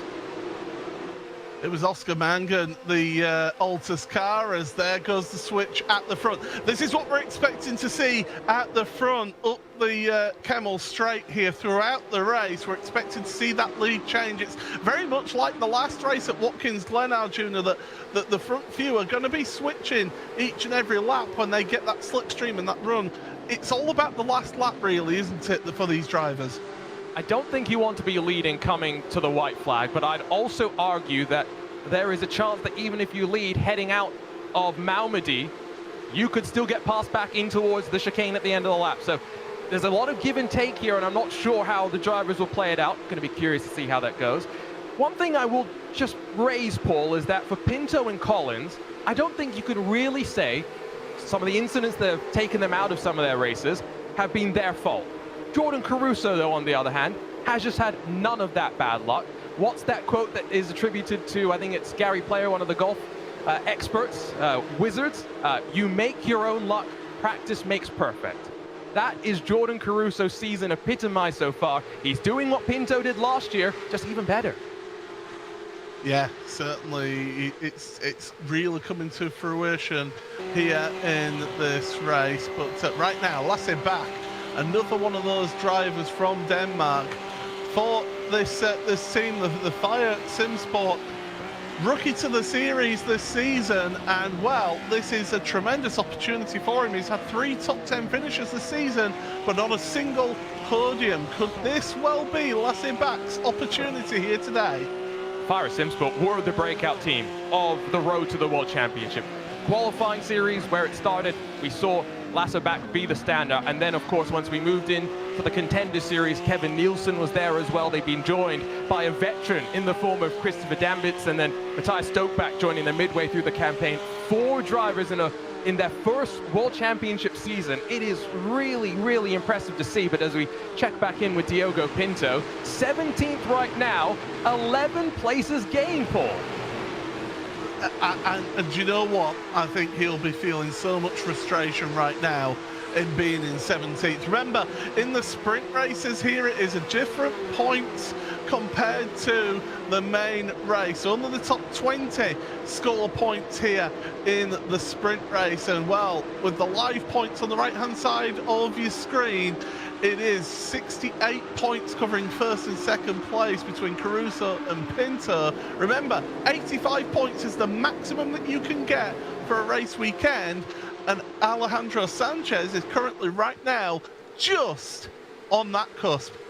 Zach Campbell's actually bringing himself back a little bit closer, but again, this is all predicated on us talking about other championship contenders requires Jordan Caruso to have more luck. He had a bit of bad luck in the Red Bull Ring race number 2. Will Chadwick just reminding me of that, but outside of that, he's been pretty good. 2 drivers missing today, if you noted. 30 cars entered the series, 28 on the grid today. Gianni Vecchio, unfortunately, I think we've seen the last of him this season. A driver that I was looking forward to seeing here today, especially seeing Luka Kita qualifying quite well up in 5th, is Alexei Nesov. And so I was wondering to myself, I didn't know he was going to be missing today. Where is he? Chatted with one of his Urano eSports teammates. He's racing some GT3 cars in the real world this weekend. So congratulations to Alexei getting back behind the wheel of a real racing car. We wish him the best of luck, but we hope to see him back in a couple of weeks' time. Yeah, certainly we do want to see Alexei back on behind the wheel in this series, and yeah, it's always good when you get these big grids. You see these drivers getting opportunities, and certainly the sim is a good place to be able to shine a little bit as well. Certainly, it's a lot cheaper to run in the sim than it is in real world, that is for sure. And the main thing with the sim, of course, is you don't have to pay for the spare parts. Well, not unless your wheel breaks, which actually happened to me once. Or the tires. I asked a driver in the Porsche Carrera Cup North America what their tire bill for dry tires was for a weekend. Now, this was, I think, 3 sets of racing slicks, 12,000 euros. That scared me. That's actually quite cheap, if you ask me. Here's Oscar Reina then in the wheel. You can see him just concentrating right now in 6th place at the moment. He's got championship leader Jordan Caruso behind him. So he's keeping focus forward though. He's not looking back. You can see he's just keeping that focus. He's not really paying attention to who's behind him right now. And that's how you need to drive these things. You know, I've seen so many races in official races here on iRacing, drivers starting to see the car, drivers getting closer, and they start looking in the mirrors.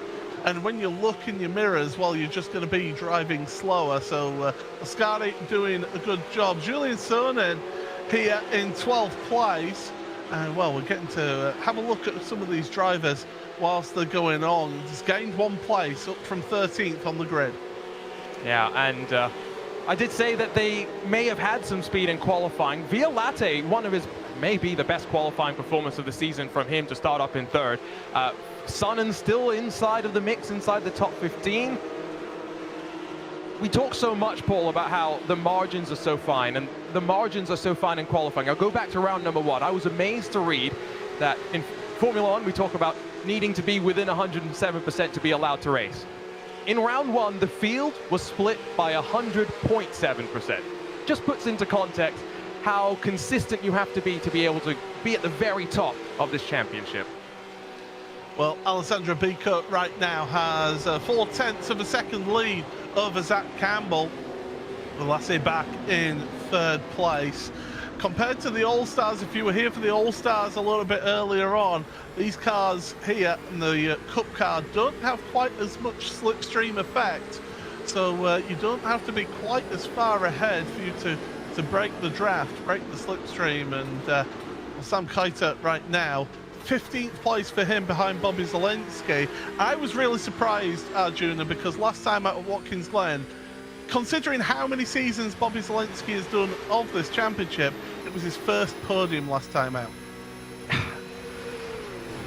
When you said that, it surprised me, but then I thought about it and maybe I was not so surprised, because Bobby Zelensky is one of these Renaissance drivers in that he can do a bit of everything. We've seen him in the iRacing Rallycross World Championship as well. And the problem is when you do as many different things, when you have to split your focus up as much as Bobby does, it can be very hard to actually focus time on every little thing. And let's be real, eNASCAR Coca-Cola iRacing Series is where Bobby has the most chance of winning a championship. He's come so close so many times and deserves one, in my opinion. I think it makes a lot more sense for him to spend more time on the eNASCAR stuff. And he was not meant to be in this championship, Paul, until a couple of drivers pulled out. So what a story it is. Yeah, and it's a real opportunity, and it's one that he's taken with both hands. And yeah, absolutely. He got a tremendous result last time out at Watkins Glen, a circuit that he knows very well from his eNASCAR racing as well. So definitely able to take some of that knowledge. Now, Alessandro Bico right now is actually looking all right at the front, because that gap is growing slightly. Zach Campbell has got a very, very keen Lasse back right behind, and this driver that we're on board with right now, Quentin Violate, isn't that far behind either. I think Coanda on the back foot here very much, because even though both the Collinses have had issues, Charlie started 15th, Bryn started 24th, so they were able to execute in qualifying. Bobby Zelensky actually qualified better than Charlie Collins, which is great to see, but maybe just missing a bit on the preparation on the setup and getting everything dialed in. Just look at that margin as we get ready to take the white flag. Campbell's not even close enough. Bico looks comfortable. I think Back's going to be more focused on looking forward and trying to get second than us worried about Campbell trying to fight for the lead. Well, Alessandro Bico has just got one more lap to go here in this race, this opening sprint race of this round number 7 of the Porsche Heuer eSports Super Cup. It's Bico and then Campbell with Bach, Violate, Kita in the top 5 right now, through Eau Rouge and Radion and up over the top of the hill. But Bico, he is clear. And I tell you what, he is possibly on for a potential race win here. Sebastian Job, 8th place. That will give him pole position for the main race here today, but that's not necessarily the best position that you want to be in around this track. Not necessarily, although Bico is proving that different. Back did get past Campbell, by the way, and look at a three-way fight, tie for third right now. I think it's important because we haven't seen drivers able to work forward.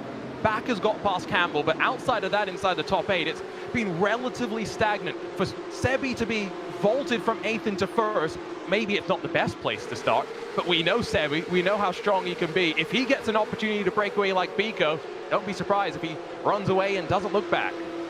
Through Pouon they go for the final time here in this sprint race.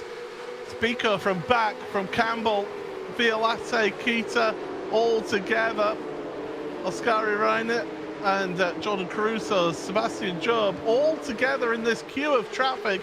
Marina Sarica's not that far back from Sebastian Job either, as they head on through campus into Stavolo for the final time. But Alessandro Bico, well, he's just got a few corners to go here. It's hold your breath time if you're Alessandro, because this could be a tremendous race for you. Through Blanchimont, final time. He's just got the bus stop chicane to go. Look at the focus on his face right now. Are we going to see some of the emotion? Are we going to see some of that exuberance and the passion from Alessandro Bico? There's a little smile. There's the fist pump. It's a race win and a debut race win for Alessandro Bico across the line here in the Porsche Heuer eSports Super Cup. What a performance from Bico from pole position. They're still coming across the line, and well, that was Carl Faulty, Julian Sonnen having a slow down penalty right at the very end. We'll take a look at your provisional race results, and it is Bico from Back. Great result for the young Dane there, and in second place, Zach Campbell, third, ahead of Quentin Violate, Luca Kita, Oscari Reinert with Jordan Caruso, and Sebastian Job will be starting on pole position in this main race. Marina Sarica and Cooper Webster, and at the top 10, Max Benneker, Sanchez, Zelensky, and the rest on screen. And we'll look at that outside of the top 20. Collins, both Collins brothers, and Jamie Flug, Thomas Tetteler as well. Let's have a look then at what happened to the number 40, and this is into the final one. Julian Sonin gets tagged right at the end there by Alejandro Sanchez, and he's got a very broken motor car. Yeah, that is not a slowdown, unfortunately, but R8G's potential not all shining. Let's have a quick chat with Alessandro Bico, though, after converting the pole position into a sprint race victory. Puts on the other headset to quickly have a chat with us as well. Alessandro, battled a little bit on the opening couple of laps, but once you were able to stretch away, you broke the toe and didn't look back. How did that feel? Yeah, I mean, immediately I feel a good feeling, you know, in the car, because I could give it some space from the car behind. So I try everything, because if I was like 0.6, 0.7 before the down straight, I could keep the position. So yeah, was hard, because this track is always amazing. And the pressure with racing at this level is amazing. So very happy. Finally I got a very good position. It's not finished, of course. Now the main race is going. So let's see. Now you have to work your way forward from 8th position. Given what you saw in the rearview mirror, what do you think you need to do to try and get some more positions up? We need to take care about the start for sure, because the first lap will be crazy. I mean, if I have more pace than the other, I can overtake for sure. Let's see. We need to manage the tire, the off track, and then we can do something. And let's see. Well, 6 laps becomes 12 for the main race. Congratulations on your first victory, Alessandro. We'll see how you go in the second race. But as we take a look at the points, Paul, what a shift after our first race in the Ardennes. Yeah, these are the points as they stand right now. Then it's Jordan Caruso by 67 points over Diogo Pinto. 3-way tied for third then, 76 points back from the championship leader, Charlie Collins, Sebastian Job and Zach Campbell. Alejandro Sanchez, 84 points back from the championship leader. It's so tight between those, but Jordan Caruso is reaping benefits of having that consistency. Also, look how close it is for the top 15 as we cycle through some replays after the 6 laps of action. And of course, it was a relatively clean start. And as they worked out of La Source, watch Jordan Caruso, 3 wide. He takes all the way off the track, trying to just make sure he's clean. A couple more is taking more liberties. They're glad there's no gravel like there is now in the real world. Yeah, absolutely. And these are just some of the highlights that we saw from that opening race, and that contact on the opening lap then sending Charlie Collins off at the Lacombe chicane. Then more contact further back, Oscar Mangard getting involved in that one as well. But Simone Maria Marcheno, he was one who was having a bit of fun further down in your field. But if you do want to keep up to date with everything going on in this championship, well, there you see the details on screen at iRacing.com/PESC to keep up to date with the schedule, with the standings, how everybody's getting on in this championship. So do check that one out, and you will see that it was Alessandro Bico who got his first ever race win here in the sprint race of this, the Porsche Heuer eSports Supercup from Spa-Francorchamps. And well, you said it there in the interview, 6 laps become 12. What changes does that make to these drivers going into this one? Incident limit for sure. I think that's one thing these drivers are going to have to manage. We've already seen drivers have penalties thanks to that, going back over to the Red Bull ring. I think the other thing that really I'm thinking about, Paul, is the fact that we've seen how difficult it is further back to really make moves happen. Bico looks comfortable. That's not a word I use lightly. Comfortable in the Porsche eSports Super Cup is a state of mind you never want to be in, because you may be slow. He was not slow.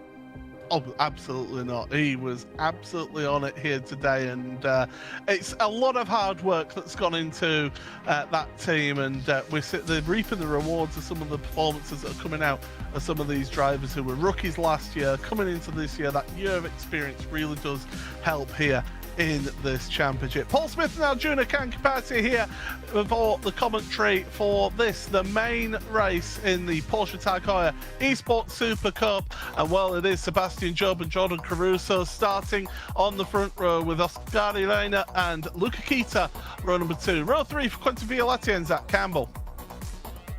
row 4 for Lassie Back and our sprint race winner, Alessandro Bico. And then it's where they finished. Sirico and Webster, Benica and Sanchez. Row 7 is Zelensky and Sam Kaiser. Christopher Dambit and Diogo Pinto, good recovery drive, starting from row number 8. Simone Maria Marcheno and Johan Harth on row number 9. Row 10 for Salva Talens and Kevin Nielsen, with Gustavo Ariel. Charlie Collins won't be happy down on row number 11. Neither will his brother Bryn on row number 12, shared with Julian Sonin. And Thomas Tetteler, Jamie Fluke, Oscar Mangard and Matthias Stuckbeck starting on the final row of the grid. So the drivers have about a minute before the start of this race, Arjuna. Well, I mean, there was plenty of thrills in that first race with a couple of spills. Hopefully we get more of the thrills in this second race. I get the sense that maybe they were all just biding their time in the first one. At least that's what I'm hoping, because traditionally at Spa, think back to last year, the 2, the 3 wide that we had in those closing laps, it was definitely exciting. One thing I'll just point out, Paul, we've had, 4 different pole position, Tag Heuer pole position award winners so far this season. Only 3 of them have converted to a sprint race victory in our 7 races so far. Yeah, absolutely. Last year, of course, Sebastian Job was a race winner in the sprint race with Zach Campbell in the main race. What can they do this year? Well, they're right up there at the front with Sebastian starting from the very front of this grid. But the drivers are just waiting patiently. And this is the lull before the excitement, before the roar of these Porsche 4-litre flat 6 engines. Looking up to the starter's gantry, engines rise.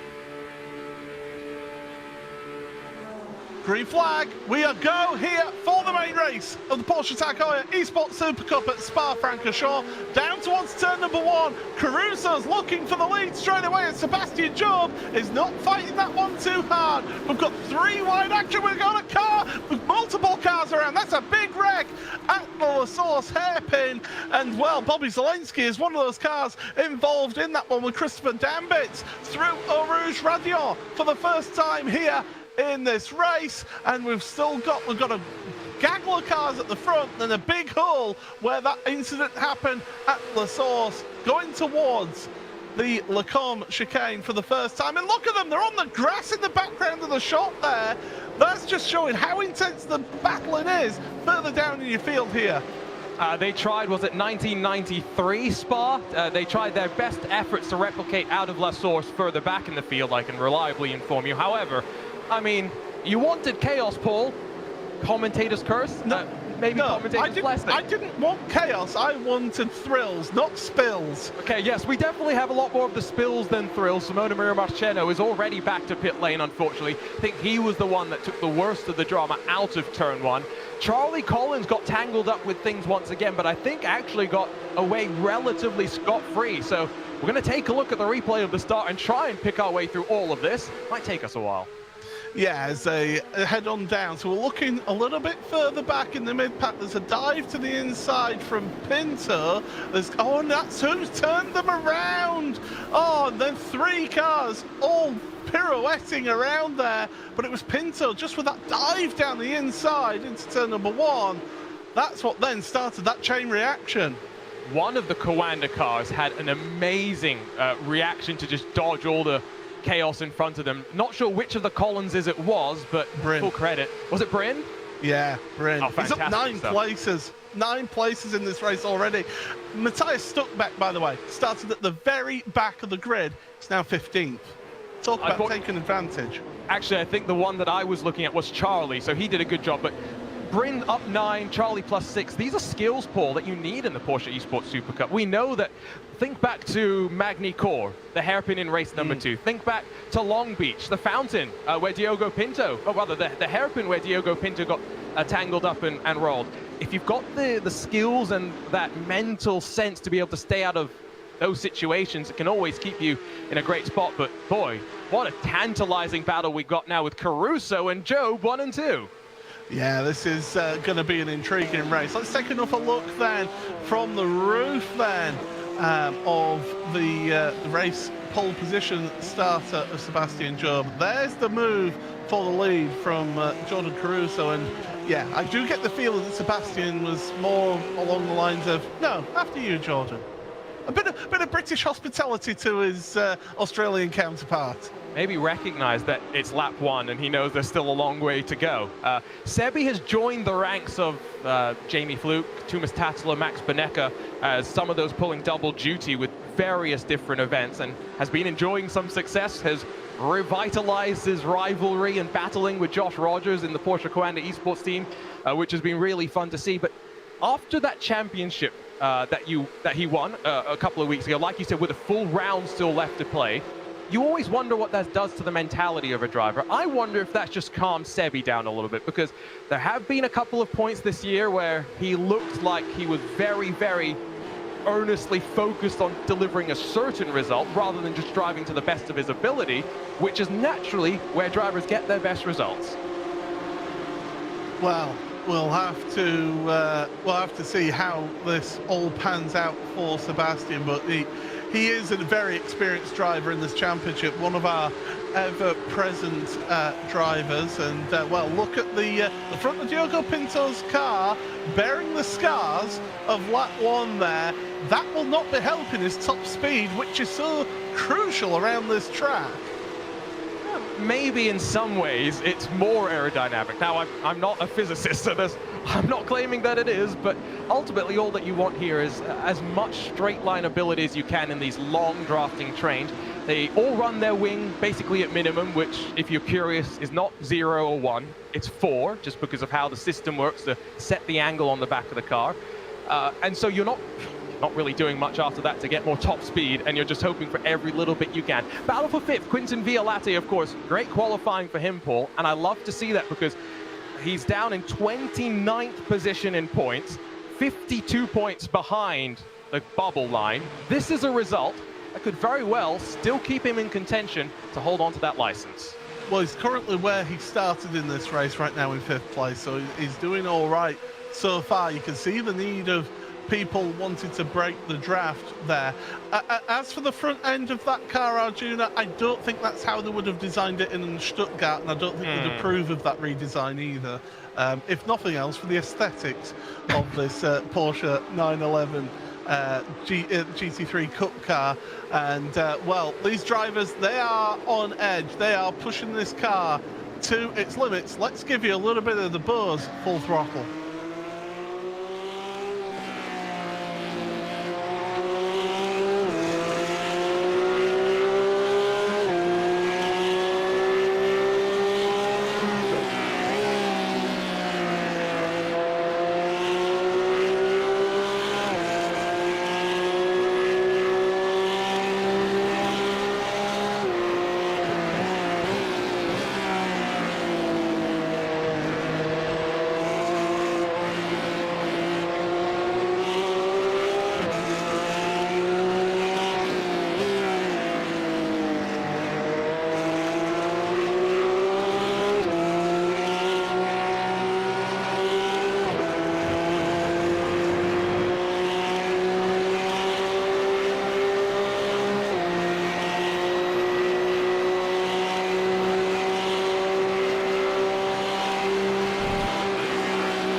Well, if you are just joining us, where have you been? Because there has been drama aplenty in this main race of the Porsche Heuer eSports Supercup from Spa-Francorchamps, and Diogo Pinto has plummeted down the order here. So something has happened to him at the start of this lap, but it is Paul Smith and Arjuna Kankapati here on commentary. Our opening race winner, the sprint race winner, was Alessandro Bico in this one, but Arjuna, we've had drama aplenty involving this man, Diogo Pinto. Diogo Pinto now a second consecutive race where he's going to be dropping down towards the back. We'll grab a look at this one because it was out of turn number 1, and you're going to note something. The two cars that are involved, it's going to be Diogo Pinto that looks towards the inside of former teammate Max Bonecca as he just overcommits on the Stormforce Racing by ART car. Now both Charlie Collins and Bryn Collins get caught up as a result of that as well.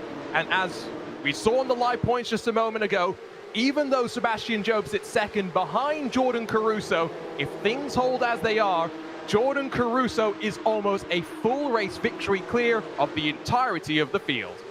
Oskari Rina has made it to 3rd place right now. So the driver in the zebra car is certainly working his way through the field. He's never had a top 10 finish here in the Porsche Heuer eSports Supercup. Right now, towards the end of lap 4, he finds himself in 3rd place right now. Doing a sterling job here is Oskari. And, well, as behind, well, there's some moves happening behind as well, because Luca Kita has made a move on Quentin Violate in the chicane as well. Across the line then, Caruso, Job, Rina with Campbell, Kita, Violate, Alessandro Bico, our sprint race winner, involved in this one with Lasse back as well. So, absolute, just really exciting racing further back in your field, but Bico, after his race win in that sprint race, will be feeling a lot more confidence here, but it's tough to get by. At the end of the day, inside of the top 10, we've only got 1 and 2 that have swapped around. Zach Campbell's gained 2, Luca Kita and Quintin Violate have lost a place each as a result. No other changes. It is really, really difficult to pass, in stark contrast to some of our previous trips here, which is really, really intriguing. And I'm going to be interested to talk to some of the drivers in their second year with this 992 generation Cup car. What's changed? Why is it so different? Why are they having to claw so much more to be able to fight wheel to wheel? Oh, look at that nice move to the inside then from Lasse back on Quentin Violate, but Violate's not giving this one up then. Through Speaker's corner, and Alessandro Bico now is going to try and take advantage of all of this. This is racing for 5th, 6th, 7th, 8th, 9th, 10th, all the way down the field. So it's just action aplenty all the way. You do not want to miss a thing here in the Porsche Heuer eSports Supercup, and we're delighted to have you along for the journey here today. But it is Caruso from Job at the front right now. And, well, Oskari Reina is really a dark horse in this one, I feel, Arjuna, because Sebastian Job will be feeling the pressure to try and get a win, to really sort of try and keep any hope of this championship alive. Jordan Caruso, he'll be just thinking about getting championship points, getting them in the bank. Is Oskari thinking, I've got a race win opportunity here? I say back almost thought about going to the inside of Blanchard, by the way. If I'm Oskari Rene, what a feeling this must be right now, because 2023 has been about the year of big name esports organizations jumping in to sim racing, including the likes of Mouse as an example, Heroic as well. Oskari Rene was part of the Kova esports team that, unfortunately, a big esports organization in Finland that went bankrupt at the end of last year, and so the home, the family that they had built, because it was a really close connected team, had to go their separate ways. It's fortunate that he's landed at a place like BS Competition, which I think is a great fit for him. They're letting him run the Finnish flag on one half of his car. He's got Valtteri Alander as part of the squad as well. And even though all the Kova teammates are now splintered across, it's great to see them continuing to show the results that we started to see out on track here across the iRacing Esports Network. Yeah, and Sebastian Job just holding his line, whereas Jordan Caruso was trying to break the draft there at the front. Is Caruso feeling a little bit of pressure? I mean, every time we we see him behind the wheel of the car. He looks almost asleep at the wheel. He's just that calm. Mind you, it is very early in the morning for Jordan, so we'll give him a break on that one. But yeah, Job will be keeping the pressure on. This is somebody who knows what it takes to win a championship. Let's not forget Sebastian Job, the 2020 Porsche Heuer eSports Supercup champion. So he knows what it takes to win the big prize here in this championship, but he's doing it tough. There's Jordan Caruso on screen, and I say, he almost looks asleep there. And I think it's even more impressive the achievements he's had this year when you consider the fact that he's racing at ridiculous o'clock in the morning. His ability to stay out of trouble, his ability in qualifying, which starts everything off, to already be switched on, and in one lap, Super Pole qualifying, to get it all together. I mean, we've been singing the praises of Jordan Caruso for quite some time, and I can't wait to keep doing that for the rest of the season as well. Like I mentioned last time though, Paul, if he continues this momentum, how much longer is Simon Feigl going to be able to hold on to him, and when will inquiring eyes be trying to pry him away? I think there's a few people looking at already is the answer to that one, and well, Simon Feigl has got he's got a tough task ahead. But, well, let's have a look there. Now, we've got this race for 6th place because it's Violate, Bach, Bico, also Sarika there. Well, Cooper Webster and Alejandro Sanchez have joined in this little tussle, and Webster's looking to make the move forward here on Sarika. He wants to move forward in this top 10.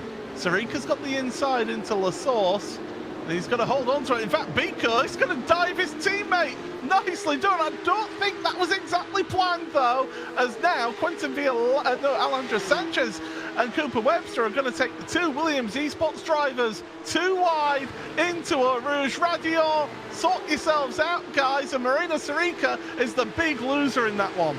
And he's going to get a slowdown, so not just as he lost effectively 3 positions, but watch him pull to the side and drop back as not 1 but 2 cars fly on past. That was Tumas Tatala and Matthias Stokeback back up towards the front halfway through this race. And while they're all starting to filter out and straggle behind, there are 5 cars still in contention. Caruso being hunted by Job, Rene, Campbell, and Kita. For some of these drivers, Rene and Kita, this is unfamiliar this season. To have some good form, to have some good luck, they want to make the most of it. How much are they going to push the likes of Caruso and Job, who they will know are in championship fights? Well, this is certainly going to be intriguing. We're halfway through this race, and in this, the main race, and well, it is Paul Smith and Arjuna Kankapati behind the scenes here on commentary for you today. And well, these drivers, they are certainly having a lot of fun out there on track. It is that race lead for Jordan Caruso right now over Sebastian Job in 2nd place, with Oscar Rene 3rd. He is that dark horse here in this race, so it's going to be intriguing to see how he goes on out this lot. Don't write off Zach Campbell as well. He knows what it takes to win around this venue, as he did so last year. And well, Arjuna, Luca Kita, one of our rookies, and again, another driver with a potential good result here. And he came into this season, of course, having Sam Coitert, the sole Urano representative in 2022, being the experienced one, which is very weird when you get the likes of Luca Kita and Alexei Nesov, so experienced in these GT3 machines across the world of iRacing, have been successful as well. And so I think it's really interesting that it's taken this long for Kita to be able to put the lap together in qualifying. Well, we are halfway through the race then. We've had plenty of drama in this one. It certainly has been a race where it has big championship implications, and it's fallen against Diogo Pinto and Charlie Collins here this round. It's working in the favor of Sebastian Job in some ways, though. Is Sebi maybe someone that likes to be on the ropes and come back swinging? He may be someone that needs that little bit of an incentive, and as we see Lasse back trying to work past a couple of cars in that fight for 6th position, that second gaggle of machines that are trying to close their way on forward. I really do feel like, even though Pinto and Collins have been maybe taken out of the equation today, maybe Sebastian Job's still just getting his feet in this championship with 3 rounds left to go. It is a tall order for Sebastian, but you never write him off. He will continue to race on and race hard. throughout the rest of the season. We have got that breakaway at the front, that 5-car pack at the front, and then we've got that second group, the peloton almost, of cars from 6th place down to 12th. Thomas Tetteler and Matthias Stuckbeck have now joined in that one as well. We've got racing aplenty throughout the field in this one. We almost don't know where to look half the time in an event like this, but some of those rookies, you know, they're having some big days here today in this race. Yeah, and that rookie championship has been one that in some ways no one has really wanted to lead. Every time someone starts to build up some momentum, they start to fall on back. I think the rookie that's had the most bad luck today is Simona Maria Marcheno, followed closely by Oscar Mangan. It's not been ideal for those two Altus cars, even though unfortunately I think both of them felt relatively confident coming into this one with race preparation. It goes to show that you can do all the preparation in the world. Talked about Brian Lockwood back in 2021 doing 60 hours of practice for the first round of the championship. He decided that it's a lot better to spend 60 hours a week working for iRacing than trying to compete in iRacing. Yeah, so he's almost a poacher turned gamekeeper, isn't it, for Lockwood, and a couple of others I could think of as well. Well, we're definitely well into the second half of this race now. 4 laps to go. Zach Campbell, the young man from Georgia, he has got the focus and the bit between his teeth. The question is, he's involved in that championship battle only just. He's on the very outskirts of it. But again, he almost wrote off the championship about 3 rounds ago, didn't he? He almost said, well, that's it, I'm out of this one. He's only 89 points back. He's in 3rd place right now in the live standings. I'm pretty sure when Zach and I talked after Magny Core, which was the 2nd round of the championship, he had already given up. Sometimes you don't feel like the luck's going your way. Zach then got caught up in plenty of stuff after that at the Circuit of the Americas at Long Beach as well. And so I'm not really sure how Zach Campbell will reflect on his season when we think about it now. I'll put this to you, Paul. We just had the thought maybe uttered in our ear. Is there a bump and run potentially coming out of Sebastian Joe? Is he going to lightly shove Jordan Caruso out the way? Well, I mean, here, no, I don't think he can afford to do that, because the stewards would potentially look at that afterwards as well. You know, it's quite a cynical move to be able to do the little bump and run. It's a tactic that people have run in the past, and certainly they have fallen afoul of that with the race stewards. And don't forget, generally speaking, in the world of not just real world motorsport but in sim racing as well, if there's front to rear contact between 2 cars, it's generally the car in the rear that's found at fault. Not always, but generally speaking. Let's just remember, race control has the most difficult job in the world. Yes. And so I never want to ever be in race control's boots if I ever have to be so again. So whoever's reviewing this race, they're going to have plenty to filter their way through. After this, let's not forget, Paul, we're at a track where we haven't seen much passing, not for a lack of effort.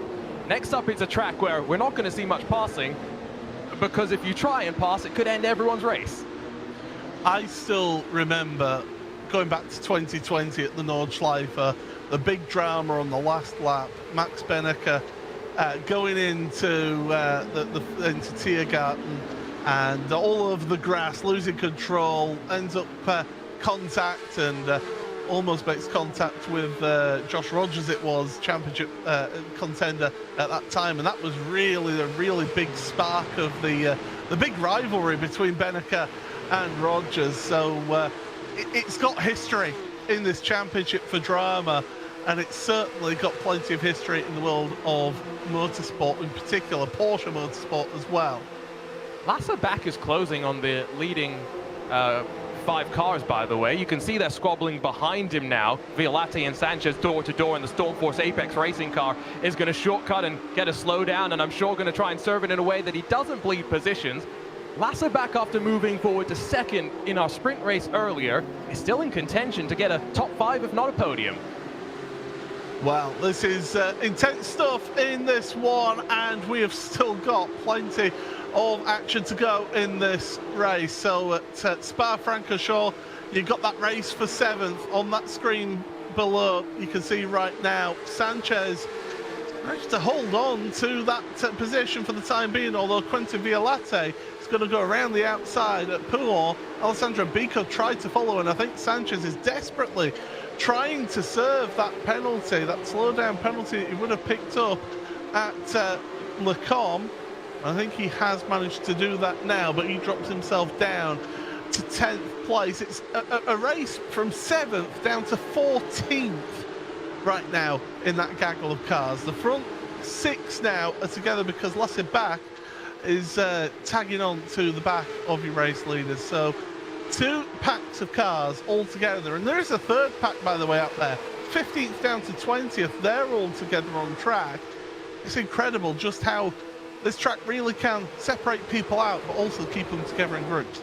Alejandro Sanchez got a big old tank slapper coming down through Poulon there. That's why he washed out so wide, because he had absolutely no control over his car. What's that done to his tires? Look at how he opened the door there to his former teammate Matthias Stokeback to try and poke it to the inside, and Sanchez will try and stymie the bleeding, try and hold on to a spot in the top 10 with just 2 laps left to go.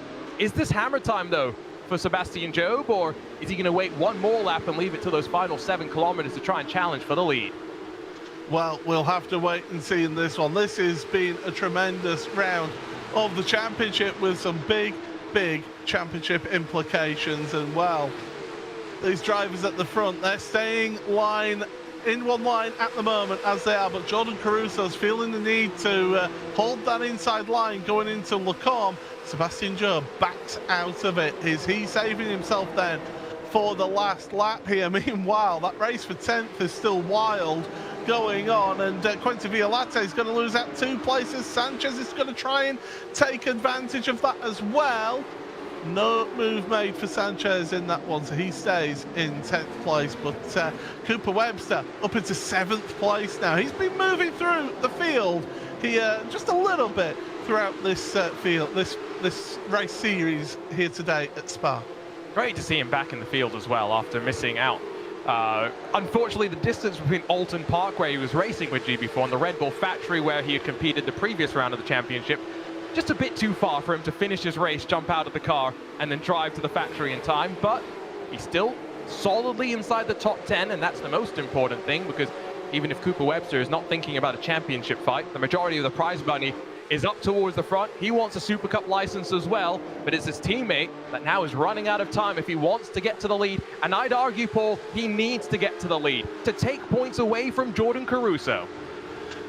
And my question to you, Arjuna, is very quickly then, where do you do it? Do you do it up at Le Combe? I think you've got to, because we haven't seen Caruso really be challenged into the bus stop. You've got to set it up out of La Source, the 2-kilometer blast, then up the hill to try and get the move done. Well, we're heading towards the final lap here of this main race in round number 7 of the Porsche Tag Heuer eSports Super Cup from Spa-Francorchamps.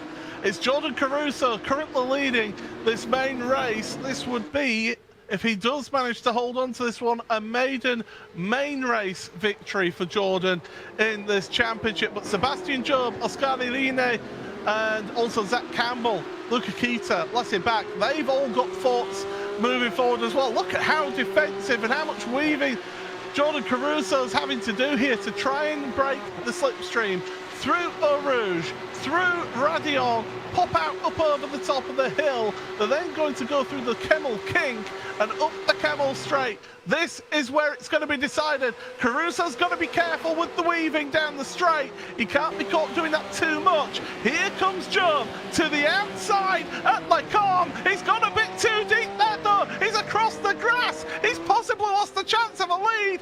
Keep it in control. Oscar Irene goes through into 2nd place. Zach Campbell is going to try and get that one for 3rd. This again is a change for the championship, and Job is still serving that slowdown penalty. He just went too deep in at Le Combe.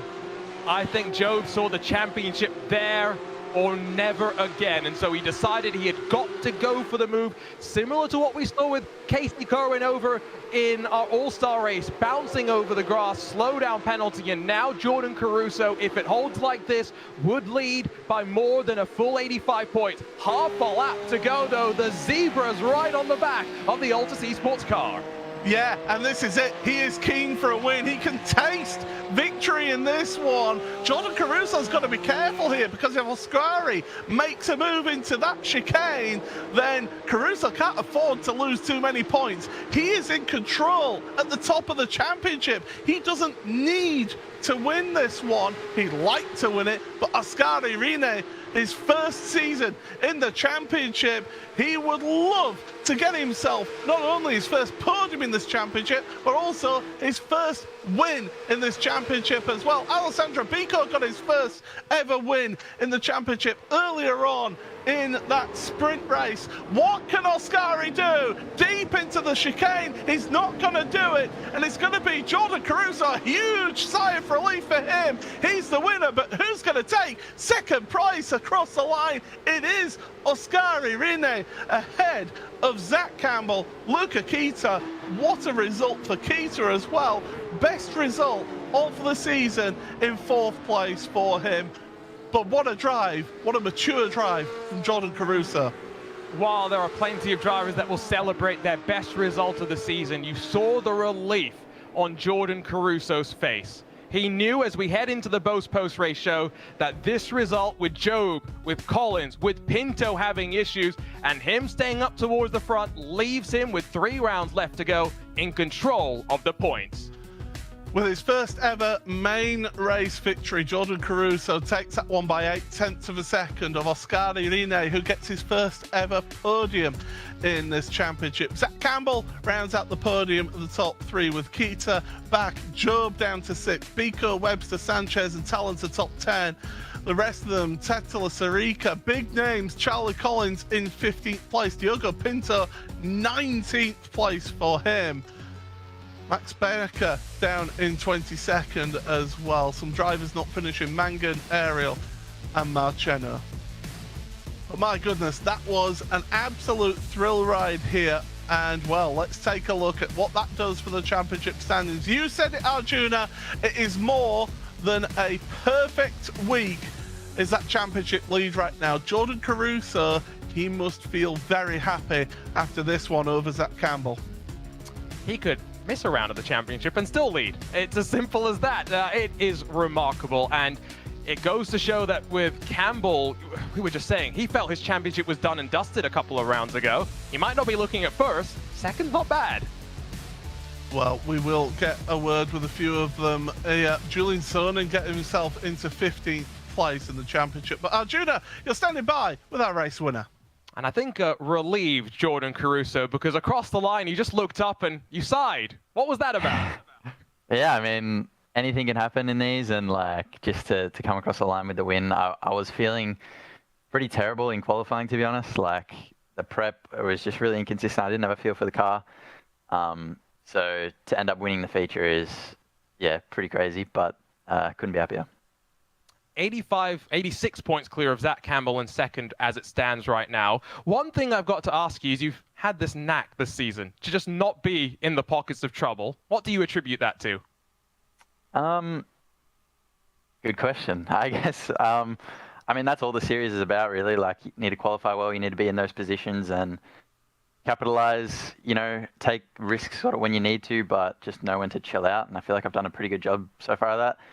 In general, I'd say like luck's sort of been on my side. So, and you know, I know anything can happen. So still 3 rounds to go. I'm just same approach every race. I just want to keep finishing, keep bagging points. Yeah, it's been great so far. Well, 86 points clear. Maybe we don't need to see you at the Nordschleife to make things a little bit more interesting. 3 rounds to go, Jordan. We'll see you in a couple of weeks' time. Thanks, guys. We move on from Jordan Caruso to first-time podium winner, Oscari Rine, who's got a big old smile on his face and joins us now up here on the iRacing Esports Network. Oscari, it's been a difficult season, I know, all things considered, but this must make it all worth it. Yes, it does. Come on, tell us a little bit more, come on. I mean, there's not much to tell. Just sat in the draft whole race, and well, the last lap I saw that there's a, well, first of all, when Sebastian and Jordan hit each other, like I was looking at Seb coming back and was a bit dangerous, but okay, we survived. And then I saw there's a gap opening, like behind. Yeah, I mean, it's a kind of double-edged sword, you know. Of course you want to win, but of course, you also want to get the points. So I left it a bit at Blanchimont because I just wasn't sure. Was so close. So then I saw Jordan broke up quite early, so I thought, okay, let's try around the outside maybe, but didn't work out. But luckily we kept P2. I've got to ask, you started the road to the World Championship with your team at Kova. I know it was a lot of disappointment to not be able to continue the journey with them, but you've landed up with BS Competition. Tell us more about the team and how you're fitting in.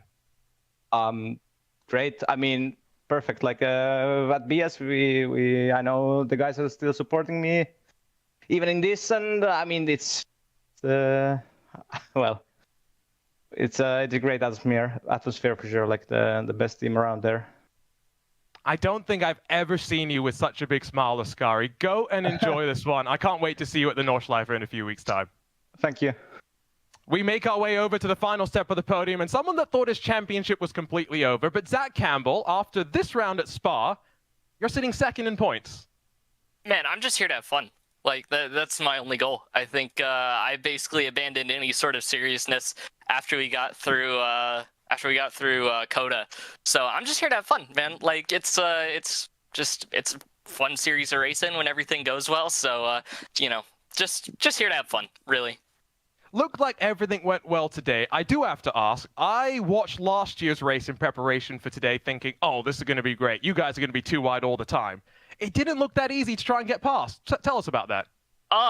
So I thought it would be a lot more exciting based on our testing, but apparently not. It was, I think it was just a fact that it kind of can get strung out when the guy in second, like I know when we were doing test races with me and Jordan and Charlie, when we were doing test races, we were swapping the lead every lap, and I think whoever was out front was really struggling. But I think here, Jordan was really quick, and then Seb was also just trying to kind of lift behind and wait until the last lap, which is a choice. But I think from third on back, you just kind of get strung out a little bit because you're spinning the whole straightaway just trying to catch up. And then when you can't quite do that, you're just kind of stuck. You can't really get to anybody and make any moves from third on back. So, I mean, I think it was just kind of us also biding our time with the instance. I think just here, obviously, you get more instance than probably anywhere else. So it's really just trying to ride in the line, save those track limit violations, and really avoid kind of putting yourself in a bad situation late. So, well, next up we go to the Nordschleife. Tell us about how the best track in the world, how much you're enjoying, looking forward to going there. You know, I don't know. My Q pace there, I think, has always been very good, but my race pace there has always been dog water. So we'll see. I think we'll see. It's I've done well at tracks so far this season. I didn't think I'd do good in. So, you know, hey, we'll see. I think we have a decent opportunity there. I think our race cars have been great all year. So yeah, I know I'm really looking forward to it. I think it'll be a really fun race. I'm disappointed you didn't say that Road Atlanta is the best track in the world, but looking forward to seeing... It's the Indianapolis Motor Speedway, man. Every time I got to explain this to you. No, don't worry. We'll be there in a few weeks' time. We'll be good. Anyway, Zach, congratulations on second in the championship. We'll see you at the Nordschleife in a few weeks' time. Thank you. Hopefully we get to talk there too. This was pretty fun. It's a lot better when I get to talk to you guys rather than, you know, just sitting there sulking on my own. So, yeah. That's a first. Drivers want to talk to me, Paul Smith. Yeah, apparently they don't want me to talk, although saying that I could do with the rest after that last lap. But yes, 2 weeks' time, May the 6th, we are going to be heading on over to the legendary Nürburgring for our racing. So make sure you do not miss that one. That is at 7 o'clock GMT. Well, actually, no, that's at 6 o'clock GMT. That's 7 o'clock British Summer Time is that one next time out in 2 weeks' time. As well, on Porsche's Twitch channel next week as well, there is the championship finale of the Porsche eSports Carrera Cup Great Britain. But, Arjuna, final thoughts for today. Spa-Francorchamps, it showed us plenty of excitement, but had big consequences in terms of the championship. We knew this would be circled as a title definer. I don't think we expected what we saw here today, though. Pinto struggling, Colin struggling. Job, until the very end, looked like he might insert himself back into the mix. But we leave the Ardennes with Jordan Caruso, a full, perfect race weekend clear of the rest of the chasing pack. Well, we are going to be seeing you in 2 weeks' time then for the Porsche Heuer eSports Super Cup. It was a day of firsts. It was a first ever win for Alessandro Bico in the sprint race. It was a first ever main race win for Jordan Caruso as he helps himself to be at the front of the championship. Until next time, from everybody here, it's goodbye.